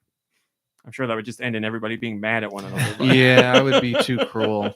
We could act like whoever's not here at the time. So last week we should have all been Kirby. Yes. Just as long as they're not here and they can't get mad at us. So yeah, I'll think about it. If you guys got ideas, drop them in the chat for people you would want to be on the show for a little bit, for a special segment if they got something going on. Do I have Tubi? Jason Bateman, maybe. His Ozark is wrapping up. He's You not did say gonna be busy. Tubi. Yeah, of That's course why he I would played do Oh, it. that's right. He's got a podcast. We could do a cross promotion between Yeah, our I'm podcasts. sure. Listeners would love us. Well, they do interview celebrities, right? So you're a big celebrity. Oh yeah, definitely. I'm sure I fit right in there. Oh man, see, Highline Tom. Now you're thinking someone in line with us that is a reasonable get. He says Svengoolie. That's a guest for the podcast. Yeah, he's alive. The man's dead already, isn't he? Like that's his character. He's dead guy. He's unalive. He's undead. Or That's undead. correct. Did you say unalive? Unalive. Yeah. Thank you for that question. We also have a Patreon question. Hey, Nikki Hill, did you know that you can join the Patreon for $1? For $1. Thank you. I knew you had that ready. I keep going back to this page in anticipation, so I don't miss it. They say so. Selfish, curious question first. Would you like to get GoNintendo Radio going? I enjoyed doing the pilot that was posted here for Patreon a while back. I'd be up for doing more. I love GoNintendo and video game music.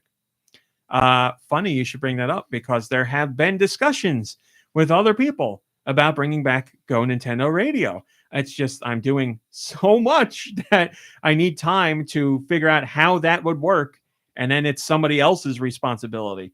So it has been a discussion.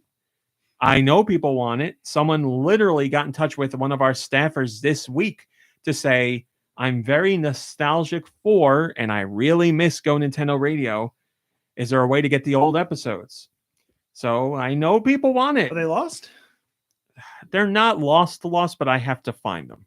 They're not where they were originally hosted. I put them in a safe place. I just have to remember where that safe place was. So I understand people want it. For those who don't know, because it's rather old, GoNintendo Radio was not a show I was ever a part of. It was a quote unquote radio podcast, but it focused on music. It was all game music. So you would have a curated like hours worth of music every week. And some of the episodes were just one person hosting, and some of them had a little back and forth, like two disc jockeys, as they call them. But yeah, they were very music heavy and focused a lot of video game music. Yeah, or just really focused on the music. How about those clowns in Congress? Did you say that? What I a bunch of literally clowns. just said it now. I said they had two disc jockeys that went back and forth. Back and forth speaking or just playing music? Yes, speaking. Okay. I don't know. I want his brain studied. Banter. It's so they had fascinating. banter. Yes. Fascinating. Yeah. Like Weenie and the Butt from Family Guy. It's not. Weenie and the Butt. Somebody sent me a link to a radio show that was kind of like a podcast. It was released like a podcast, but people didn't talk. They just played music for like 3 hours. That's why I thought maybe it was like DJs going back and forth. No, this isn't a lot of talking, but there's little snippets of talking. You know, it's your usual. I apologize for not listening to it. It's your usual radio style. Well, that was the ones. There were episodes that would have one person hosting, and they would just introduce what was coming, and then share a little, a few memories about a game or a little bit of talk about a franchise, and then play like 10 songs in a row. So it'd be like 2 or 3 minutes of talking, then 20 plus minutes music, and then that back and forth for an hour. Then there were ones that had a little bit more talking, like 8 to 10 minutes of talking, and then another 30-minute block of music, stuff like that. It was great. And my favorite part about it was I didn't do it. So when I listened to each episode, it was new for me too. And I used to listen to it while I worked. It was great. And obviously, since we've done it, there's a lot more game music. So I love the idea. I just am doing so many things that I need to set aside a block where I'm like, I'm going to figure this out now. But with people reaching out, especially, I don't know what happened this past couple of weeks, but a lot of people are reaching out about it. So I'm not going to tell you it's actively being worked on, but it's been discussed. And now that I'm seeing more people want it back, I'll add it to my list of stuff. I don't know. Also, what is something that you want to be added to a fast food menu that is not currently served at a fast food place? I've always thought that sweet and sour chicken should be easy to replicate. Well, I guess it depends on what you call fast food. Are you just sticking with like McDonald's, Burger King, and that kind of stuff? We're not calling like, your local Chinese joint fast food. Do they not have I've sweet and sour like chicken at a Panda Express? Well, that's what I'm saying. Do you consider Panda Express fast food? I have a drive-through by my house. See, if it's got a drive-through, I feel like that's fast food. Yeah. Could you like? I can't even imagine eating Panda Express drive-through. You get rice all over the car. Or, like, scooping it. Like, driving up. I thought you only ate it at the airport. I gotta take it. I gotta drive. I gotta go over here, pick it up, and then drive to the airport. Yes. That's weird. So wait, I'm sorry. Are these items that were previously removed from This fast says food menus? items or- that you want to be added to a fast food menu that are not currently served at any fast food place. I never thought about s'mores. I never thought like, oh, this fast food place is missing some more crap. Like S'mores. I've never thought that. Give me s'more. But maybe there's something that's better. I guess. you would like See, to would you the count best Dairy the Dairy best Queen? kept as secret, fast food? I mean, gross. Yeah, right? I think I would. They have Dairy Queen's got to be fast food because you get your food in 5 minutes. and they make cheeseburgers and all Yeah. that stuff. So Oh, yeah, s'mores I the- can't count because they got them at Dairy Queen. Yeah. No, there's a place where you get like, Dilly bar. there's a I can't remember the name of it, but there was a fast McDonald's. food place, like a drive-through place, where they had instead of French fries, they had like fried zucchini. and stuff Freedom like that. fries. They were calling them freedom fries. Zucchini? Yeah, fried zucchini, like zucchini strips, like you At get a those regular at a restaurant. fast food place? Yeah, you drive through. Fried zucchini is Wow. actually pretty good. I'm starving right now. Me So we're too. having a problem figuring out a fast food that's not already available. Well, like, I like was chocolate shakes, Filet mignon. That can't be at a fast food place, No. right? It can't be. No, it just can't be. I'm just trying to start from a place of things that already Yeah. offered. I mean, I do kind of miss the double decker taco at Taco Bell, but I mean, that's just like a hard shell taco with a soft tortilla. My Like, wrapped dad's around it. answer down. would have been the Mexican pizza from Taco Bell, but they're That's coming bringing it back. So Oh, are they? can't Okay. do that. Yes, he Next week, literally 2 weeks ago. only thing he ordered from there in his entire life. Well, He how do you eat loved that? the Mexican You have pizza. to eat- it's like Him, it's a you knife sit and on fork. it first and then you eat it. You take it rectally. Have we told that story on the podcast? Somebody in the We chat. have to, We at had least my dad once. sitting on food. Wait, he sat on more than just that donut? No. I was gonna leave the donut part out to see if somebody recalled the story, but Well, I mean, The way we he don't eats it know is he sits down with it and how many falls things he asleep. sat on. When he wakes Without up, our he's probably knowledge. sat on way more food than he has owned up to. It's just Yeah. that I was there to see this one happen. I mean, he's lived a long life, your dad. McRib, is that around still? I want to know why he's Comes sitting on around. the countertop. Oh, is the McRib It's seasonal. seasonal? It's a seasonal. Yeah, I think it might be. crap. What else is not How a about fast food how about place? more jackfruit? Yeah, Jackfruit can I'm be bowing made out into of a this lot of different conversation. things. This is not for me, this convo. You know, There's more- nothing you want from a fast food place. There's nothing where you're like, I Absolutely really wish I nothing. could drive here and get this quickly. Absolutely nothing. There's got to be Nope. something. Nope. Nothing. Some sort of Moving on. soup. Is there a Nothing. soup you would like? Monte Cristos. Monte Cristo? Yeah, I like Monte Cristos. Brentwood- Do I want to buy one at McDonald's? Brentwood- No. Well, what about Brentwood chicken sandwich. what about that Quiznos sandwich you loved? Quiznos Is aren't really around anymore. There's the I mean, chicken they're around, but- carbonara. Yeah, I mean that was like that's like a fast food place, kind of. It's called it's certainly called Quiznos? fast food. Yeah. Yeah, it's definitely fast food. Yeah. And I remember you guys loving that sandwich that what with the au jus or whatever that you used to. Oh yeah, that one was. Watch good your too. mouth. Yeah, that one was good. I liked that one. I remember you. I know you say I like everything, and I do. I didn't eat Quiznos, but I have very fond memories of going to Quiznos with you two and watching how happy you were to eat those. Oh my things. god, it was great. We used to cheers the sandwiches. We tap the sandwiches together. There was an element of care in that. You Hi, know? 8-Bit. Hi, Kyle. Kyle says we have drive-through margaritas in San Antonio, but they put a bag over it and tape it, or give the tequila in small sealed bottles. To Oh add yeah, later. well that's the easy answer is booze. What the hell? Yeah, Well, yeah, in North Carolina they have brew-throughs. It's literally a drive-through building that is just a giant Well, refrigerated tunnel. That I see a point for, but like, you know, selling like an actual drink that you can drink in the car on the go, like, you know what I mean? Like, obviously you can bruise through and drink in the car, but it's not like for that. You They know what did I mean? sell milk there, so I would. It was like 99% alcohol and then like gallons of milk at the end. I'm pretty sure there's a drive-through in Hoboken, Well, there- like a drive-through liquor store. I'm sure or there's an something. alcoholic Yeah, drink that has milk in it, right? What's a White Russian got in it? Milk. Yeah, milk. Yep. Oh, there you go. Something else with Is milk it that's or an cream or alcoholic drink. something? Oh, there's got to be plenty. Yeah, I'm sure there's a bunch more. A cow's teat. All right, so our problem is having figuring out things that aren't already out fast food places. So there's nothing we want to add.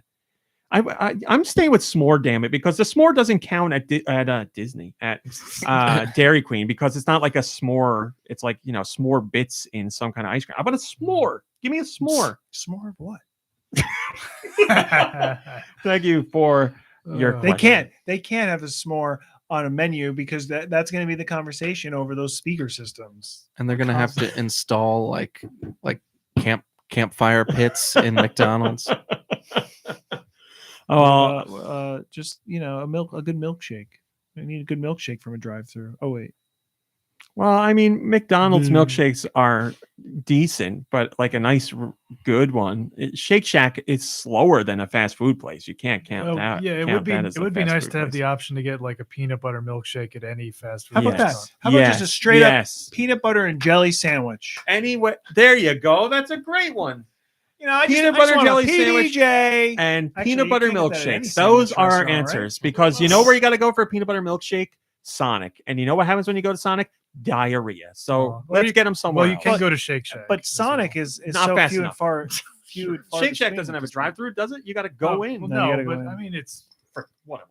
An animal? It's kind of fast food, right? It's somewhere in the. It's somewhere in the middle. I'll give you that. If I'm not walking for Pikmin Bloom, I ain't walking. I'm not going into that restaurant. By the way, I have to give you a round of applause.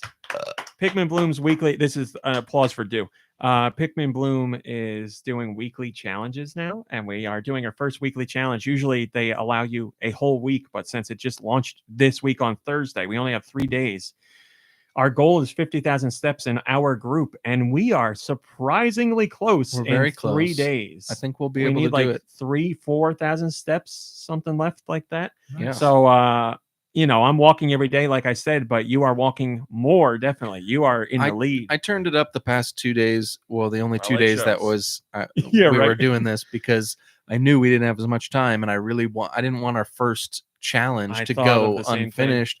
And I didn't even think about this, but like we've got someone on our team who's sick, so she's not walking, and then we've somebody else on the team who I think is in a wheelchair or something. I don't know what she's doing. Well, they would still be covering ground. It would still count as steps, but she's just not Tie moving the right phone now. to your dog's collar and let it run, baby. Where's she working? Don't worry, I gave Mom Brain a lot of guff for keeping our numbers down. Well, you know what I think you should do? I think when next time you go for a walk, take her phone with you. And then you'll get double the that steps. is such cheating. What do you want me to do? This guy, he won't even join Pikmin Bloom. I have tried to join Pikmin. I do want valid. You know what? After today's show, we're going to get you figured out. I don't care anymore. I don't want to do it. We care. We want you to do it. You don't have to actively do it. Just have it, and then we'll get the benefit. I tried to do it with you sober. No, it's not. You don't just. There's no rule that says if I do something Those once and it doesn't all work, away in the wind, they're gone. That's it. Then I can't ever do it again. Maybe with the update, it works now. You never tried it, did you? Not since the update, I'm sure. I've tried it 2 or 3 times. I'm going to keep going back to try it. Well, to what's fail. the old saying? You know how often I fail in life? I don't need something else to fail at all the First is time. worst. Second is best. Third is the worst. Fourth is the one where it works correctly. That's the phrase. Third's the nerd in the polka dot dress, I thought. I thought third's the turd. Is that a real one? First the worst, second the best, third's the nerd in the polka dot dress, fourth No, the hairy dork that live in chest. New York. Third's the guy with the hairy I just chest. know the hairy chest one. Yeah. 1, 2. I've Freddy's never coming heard for you. that one. 3, 4. Better shut the door. I've never heard that. That's a really good one. Yeah. I mean, don't get me wrong. I like the guy with the hairy chest, but why not the girl in the polka dot dress? Why not? Yeah, I don't know. Is that what you guys said as kids? Well, it was the third, the nerd in the polka dot dress, fourth, the dork that lives in New York, and then I don't know if it went on from there. Wow. Tony De La Mancha says, "I wish I had a hairy chest." Well, you got to come in third place, damn it. All right, exactly. 10th division. He says, "Mom Brain, you're not hitting your quotas." Gonna need you. I told her, I was like, "Mom Brain, I know you're sick, but I'm really gonna need you to kick it up a notch here. You're dragging us But down." regardless what happens, though, I am excited about this because, like you said, I've walked more in the past 2 days, like on average, than I do every day because I'm trying this challenge, and I think it's going to it's a benefit, not force me in a good way to lead a more active lifestyle. I mean, I'm really lucky. I've got absolutely no responsibilities, so I could be walking all day long, but I'm lazy, so I won't. unless there's like something to kind of push me, and this is doing it. Yeah, like Well, Forrest Gump. Again, thank you Just walk and congratulations on your up to some steps. down. And it's great Just to start have walking.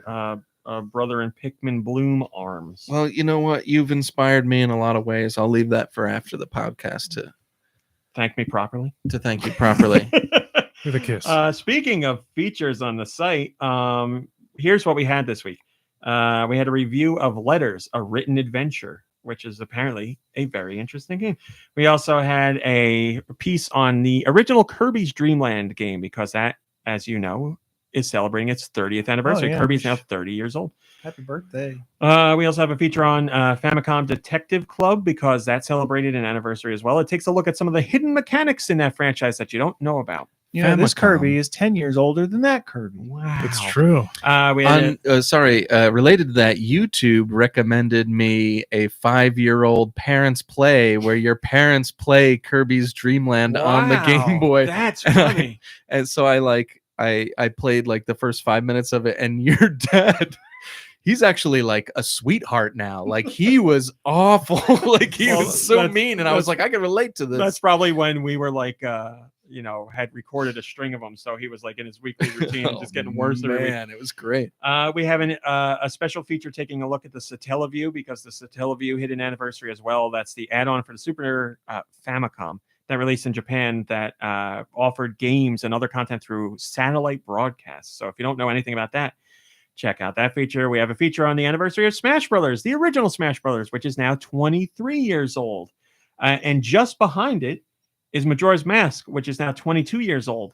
And in one of our craziest features, we show you how to make a cake version of the rock sirloin meal from Majora's Mask. So we actually made the Royal We. We actually made a rock sirloin birthday cake. And you can see the whole recipe that was done and the results of the cake, which I hear was very good and not as dry as a rock. So you can check that out. And then finally, the one I wrote this week was the Pikmin Bloom one about me. I released that feature on my 6-month anniversary of using Pikmin Bloom. I've walked every day for 6 months, so every day since the game came out. And it's about my journey doing that. So lots of fun features this week. Omar. We need those. Those are things we'd never play in a soundboard, but they're just so good. So there's the features on GoNintendo. Nikki Hill, we're not doing music, right? I hope not. You don't have anything. Don't have nothing. Yeah, okay. Just making sure. Down. So yeah, when you don't have, well, I was gonna say when you don't have music, it's a letdown. Remember, please blame Mom Brain. She got sick on purpose, and we don't have music because of her. So next week, really let her have it. She hangs out with little children. Like she should have known this was gonna happen. Sneezing in her face all day long. Well, she wears a mask and a face shield at work, and we don't. That's what we were saying. We don't know A, where she got it, and B, why I'm okay. I'm sure I just jinxed myself, but now that I'm walking every day, I'm just so much stronger than her. This cake looks amazing. It looks like it's pulled straight from the game. Cake looks really well. The game graphics. I mean, he did a really good job making it look like the game version as far as real life into game. But I mean, it looks real. Like, yeah, I mean, it is real. It is a real cake. Yes, great. they actually ate it. It's true. But we don't have to end the show on a bummer of not having music because we have a rumor. I'm sure we do. Deux views. It's never news. A rumor of the week with Dew Michaels. Ladies and gentlemen, this is unprecedented. This week we have usually they're rumors. This one is not a rumor. Wow, it's what true. a treat. Yeah, I was just informed that Nintendo and Rockstar of all companies are actually working on a new Eternal Darkness game. And the reason I know this is because a quote had leaked, like a voice actor quote, and he said, "May the rat hats shield your eyes from the sun." So yeah, that is true. Wow. So be on the lookout for. May the rats eat your eyes! He's coming back to reprise it or to recreate his famous line and something like that. That's a hell of a scoop. Yeah, I was not expecting so. that. I got to say, I didn't know where it was going. Yeah, I was up all night waiting for that email to come to me from my sources. I'm gonna, it's got some sources. Man. I expect that one to certainly be true and come out You don't need to. I mean, Q4? he's giving it to us. 4Q? You know What did it's they say? true. 4Q. That's 4Q? definitely what they say. Well, they say fourth quarter, but they write it Q4. Right. So Quarter 4. Quarter 4. Quarter 4. I feel pretty glonky. I feel pretty glonky. Quarter 4. Thank you for that. Fine. How are you? You're welcome. My Always pleasure. appreciate it. Also, I just have to say, Francis, I love how you spell your name. That is fantastic. Phranzis. Francis. Oh, nice. All right, guys, that's all we got. Mom Brain should be healthy after by next week's podcast. So. After a few more But naps. even if she's not healthy and for some reason she isn't on the show, we will make sure Nikki Hill does music. The mistake is on me. I should have set up Nikki Hill and I didn't realize it until right now, to tell you the truth. She better be here next week. The day after next week's podcast is Mother's Day. Oh, she's got to be here. So Yeah. everybody, you better get out and get your cards for Mom's Day. I got to really... Because I got to go. Should I do this? Yeah, I got to... We'll end the show on this stupid note. I got a really funny email from... No, it was an ad on GoNintendo, actually. And it was like the perfect gift for Mother's Day. And it was literally just an ad for ShopRite. I was like, what's the gift? Going to ShopRite? Like going food shopping for my mom? I don't understand. What's the gift? Hey, here? Mom, happy Mother's Day. We're going out for dinner. Oh, no, I'm sorry. We're going to go out shopping so you can cook it. Yeah, right. Happy Mother's Day, Mom. Here's some dead flowers from the front of ShopRite, along with, I don't know, Scrunchy's Bunch Club card. What else? And that is the sort of quality advertising you get by visiting GoNintendo.com. Do we get to see funny. the shirt before the show that's ends? right. Or? Show ends with you revealing the shirt. We can't leave that after show. Yeah, I don't know. I feel really Drum roll, self-conscious doing it please. live. Oh, just for the do it. podcast, but I Don't saw this worry, shirt. I turned it off. I saw the shirt, and it was very expensive, and I spent my money on it because I'm an adult and that's what I do with my money. And I just decided, I don't want to look like a weirdo. So give me a moo-moo. Oh! It's the moo-moo! It's the moo-moo! It's the moo pattern. Oh my god! Love it. On a t-shirt. Absolutely love it. That is It's, fantastic. from Billabong. Looks great. Man, And, and it came up advertised as like Simpsons. It Homer came up Moo-moo. advertised, and I'm a sucker for advertising. And it's a nice haircut you got Yeah, I too. didn't realize you I was got a gonna say. haircut as This is a great gift related to what you said. What's his name? Amazing. Mr. Dink from Doug saying very expensive. Very expensive, Douglas. And there's the Homer and the Moo-Moo. Perfect. Yeah. I mean, So yeah, great. when I saw it, I was like, do I need it? It's like $70. Yes, that's Is a that need. like That's a official need. Simpsons Yeah. garb? Simpsons- Wow. Simpsons and Billabong. What a way to end the show. Oh, Are you that's going to do a great. shirt reveal at the end of every show from here on out? Looks good. Well, next week I'll have another shirt. I got to admit, with the shirt and your haircut, I am Summer. distracted with your handsomeness. Summer right yeah, now, you're looking great. right? The Summer Hill. It's going to be a hell of an after show. All right, Yeah. everybody listening. Thanks for watching. Thanks for listening. We'll see you next week. Goodbye, Goodbye, everybody. Goodbye, everybody. Don't spend your money on this shirt. It's too expensive. All right, after show. What do you now? Show us what's under that shirt. Just as, but Have you been? just as like, have you been losing weight? just said the same thing. Now take off that shirt. no, I would have had another shirt underneath it, but that came like as I got here. That shirt got delivered. That's just a regular. Is it t-shirt. just the haircut that makes you look thinner? I mean, Yeah. you look a lot thinner. Oh yeah. No, I'm definitely not I mean, thinner. look at The his haircut. face. Doesn't he look like The He haircut looks, makes- something looks so incredibly different that I feel like I'm staring at you too much. This I don't know what my hair looks like. Or now 'cause not I've been enough. wearing a hoodie for the Better last than like Adam 3 Scott, hours. for sure. They're a million times more handsome than Adam Scott. Not a What? What are you? well. It's after You ever show. heard this? What the hell? After show. don't know if I Because don't understand. Okay, let me preface it this way. I don't think anyone It may should be not the meanest thing he's ever said about anybody. I He's don't- never mean. I don't think anyone should not be in Thank you, Solid acting Nesterling. because they are not attractive. That said, I don't understand why more people don't talk about how strange looking Adam Scott is. I didn't really want to mention it, not even to friends, but yeah, there's something. There's so he I think has a he- very unique look. I think but he's like- good in the show. I don't think he's a bad person because I don't find him physically pleasing. I won't say anything bad of him because of that. I'm just shocked that we hear other actors talked about as strange looking and he's not in the conversation. I I haven't watched Parks and Rec. The only really thing I said that I know him from is Step Brothers, and I just don't like him. I don't like him as a person because he was a jerk in Step Brothers. That's like really what I go by. But he's great in Party Down. He's great in everything. I've only watched a couple episodes so far of Severance, but watching that show, I kind of thought maybe there was something extra on his face as far as makeup or prosthetics or something, because things just looked off. And I don't want to be insulting, but like, I don't know what it was. Like, even just like his skin just seems like maybe he's just older than from Step Brothers, you know?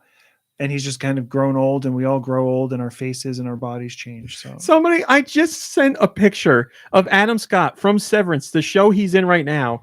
And Anastasia Beaverhausen says that's a creepy, weird pick on purpose. No, it's not. No, that's the man. No, but you see how his face changes in that moment too. As the camera does a push or something, and his face changes, everything about him changes. Okay, you're right. I apologize. Let me put another picture from the same show, not in the elevator. Oh, it's not. There you go. Yeah, much better. Much better. There he is. Look at how handsome. He's not that. He's not as bad as in that first one. But his close-ups, he's got like, it's not even bags under his eyes. It's like he had bags and they've been emptied. 10 Division says now he understands why you were dressed like a Sith Lord before.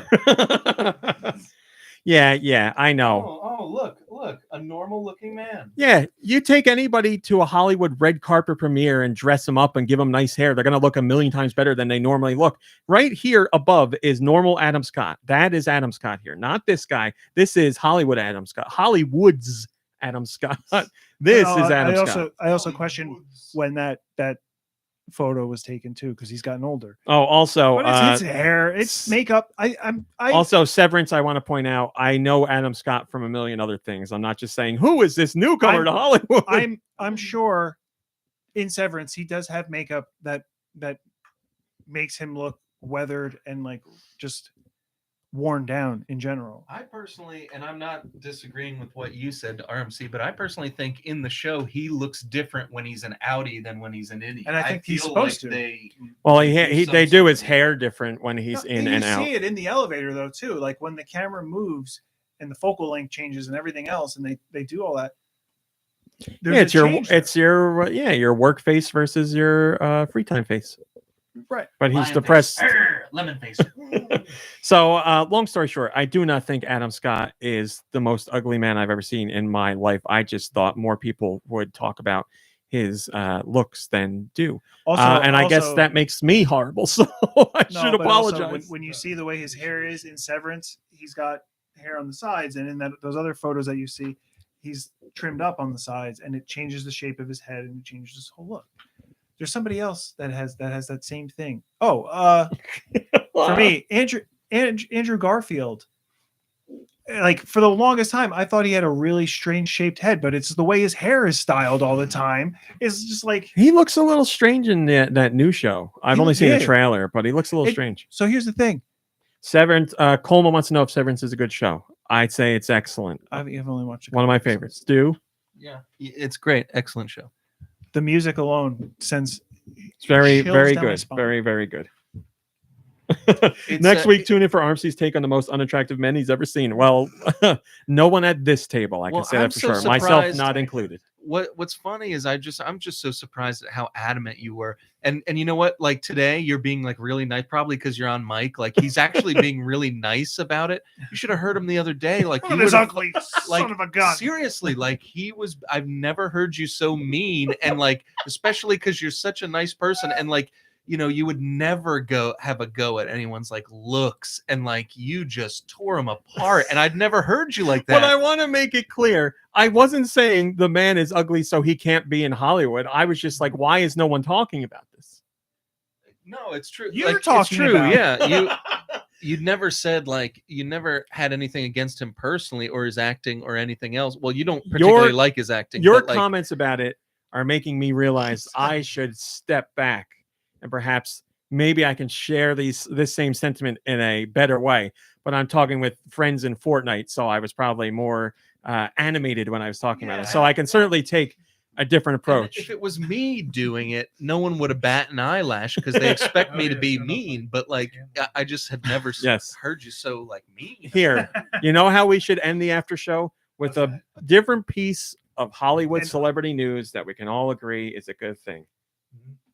James Corden is leaving his show. Yes. All right, goodbye, everybody. Goodbye, everybody. Have a great week. That's how it ended.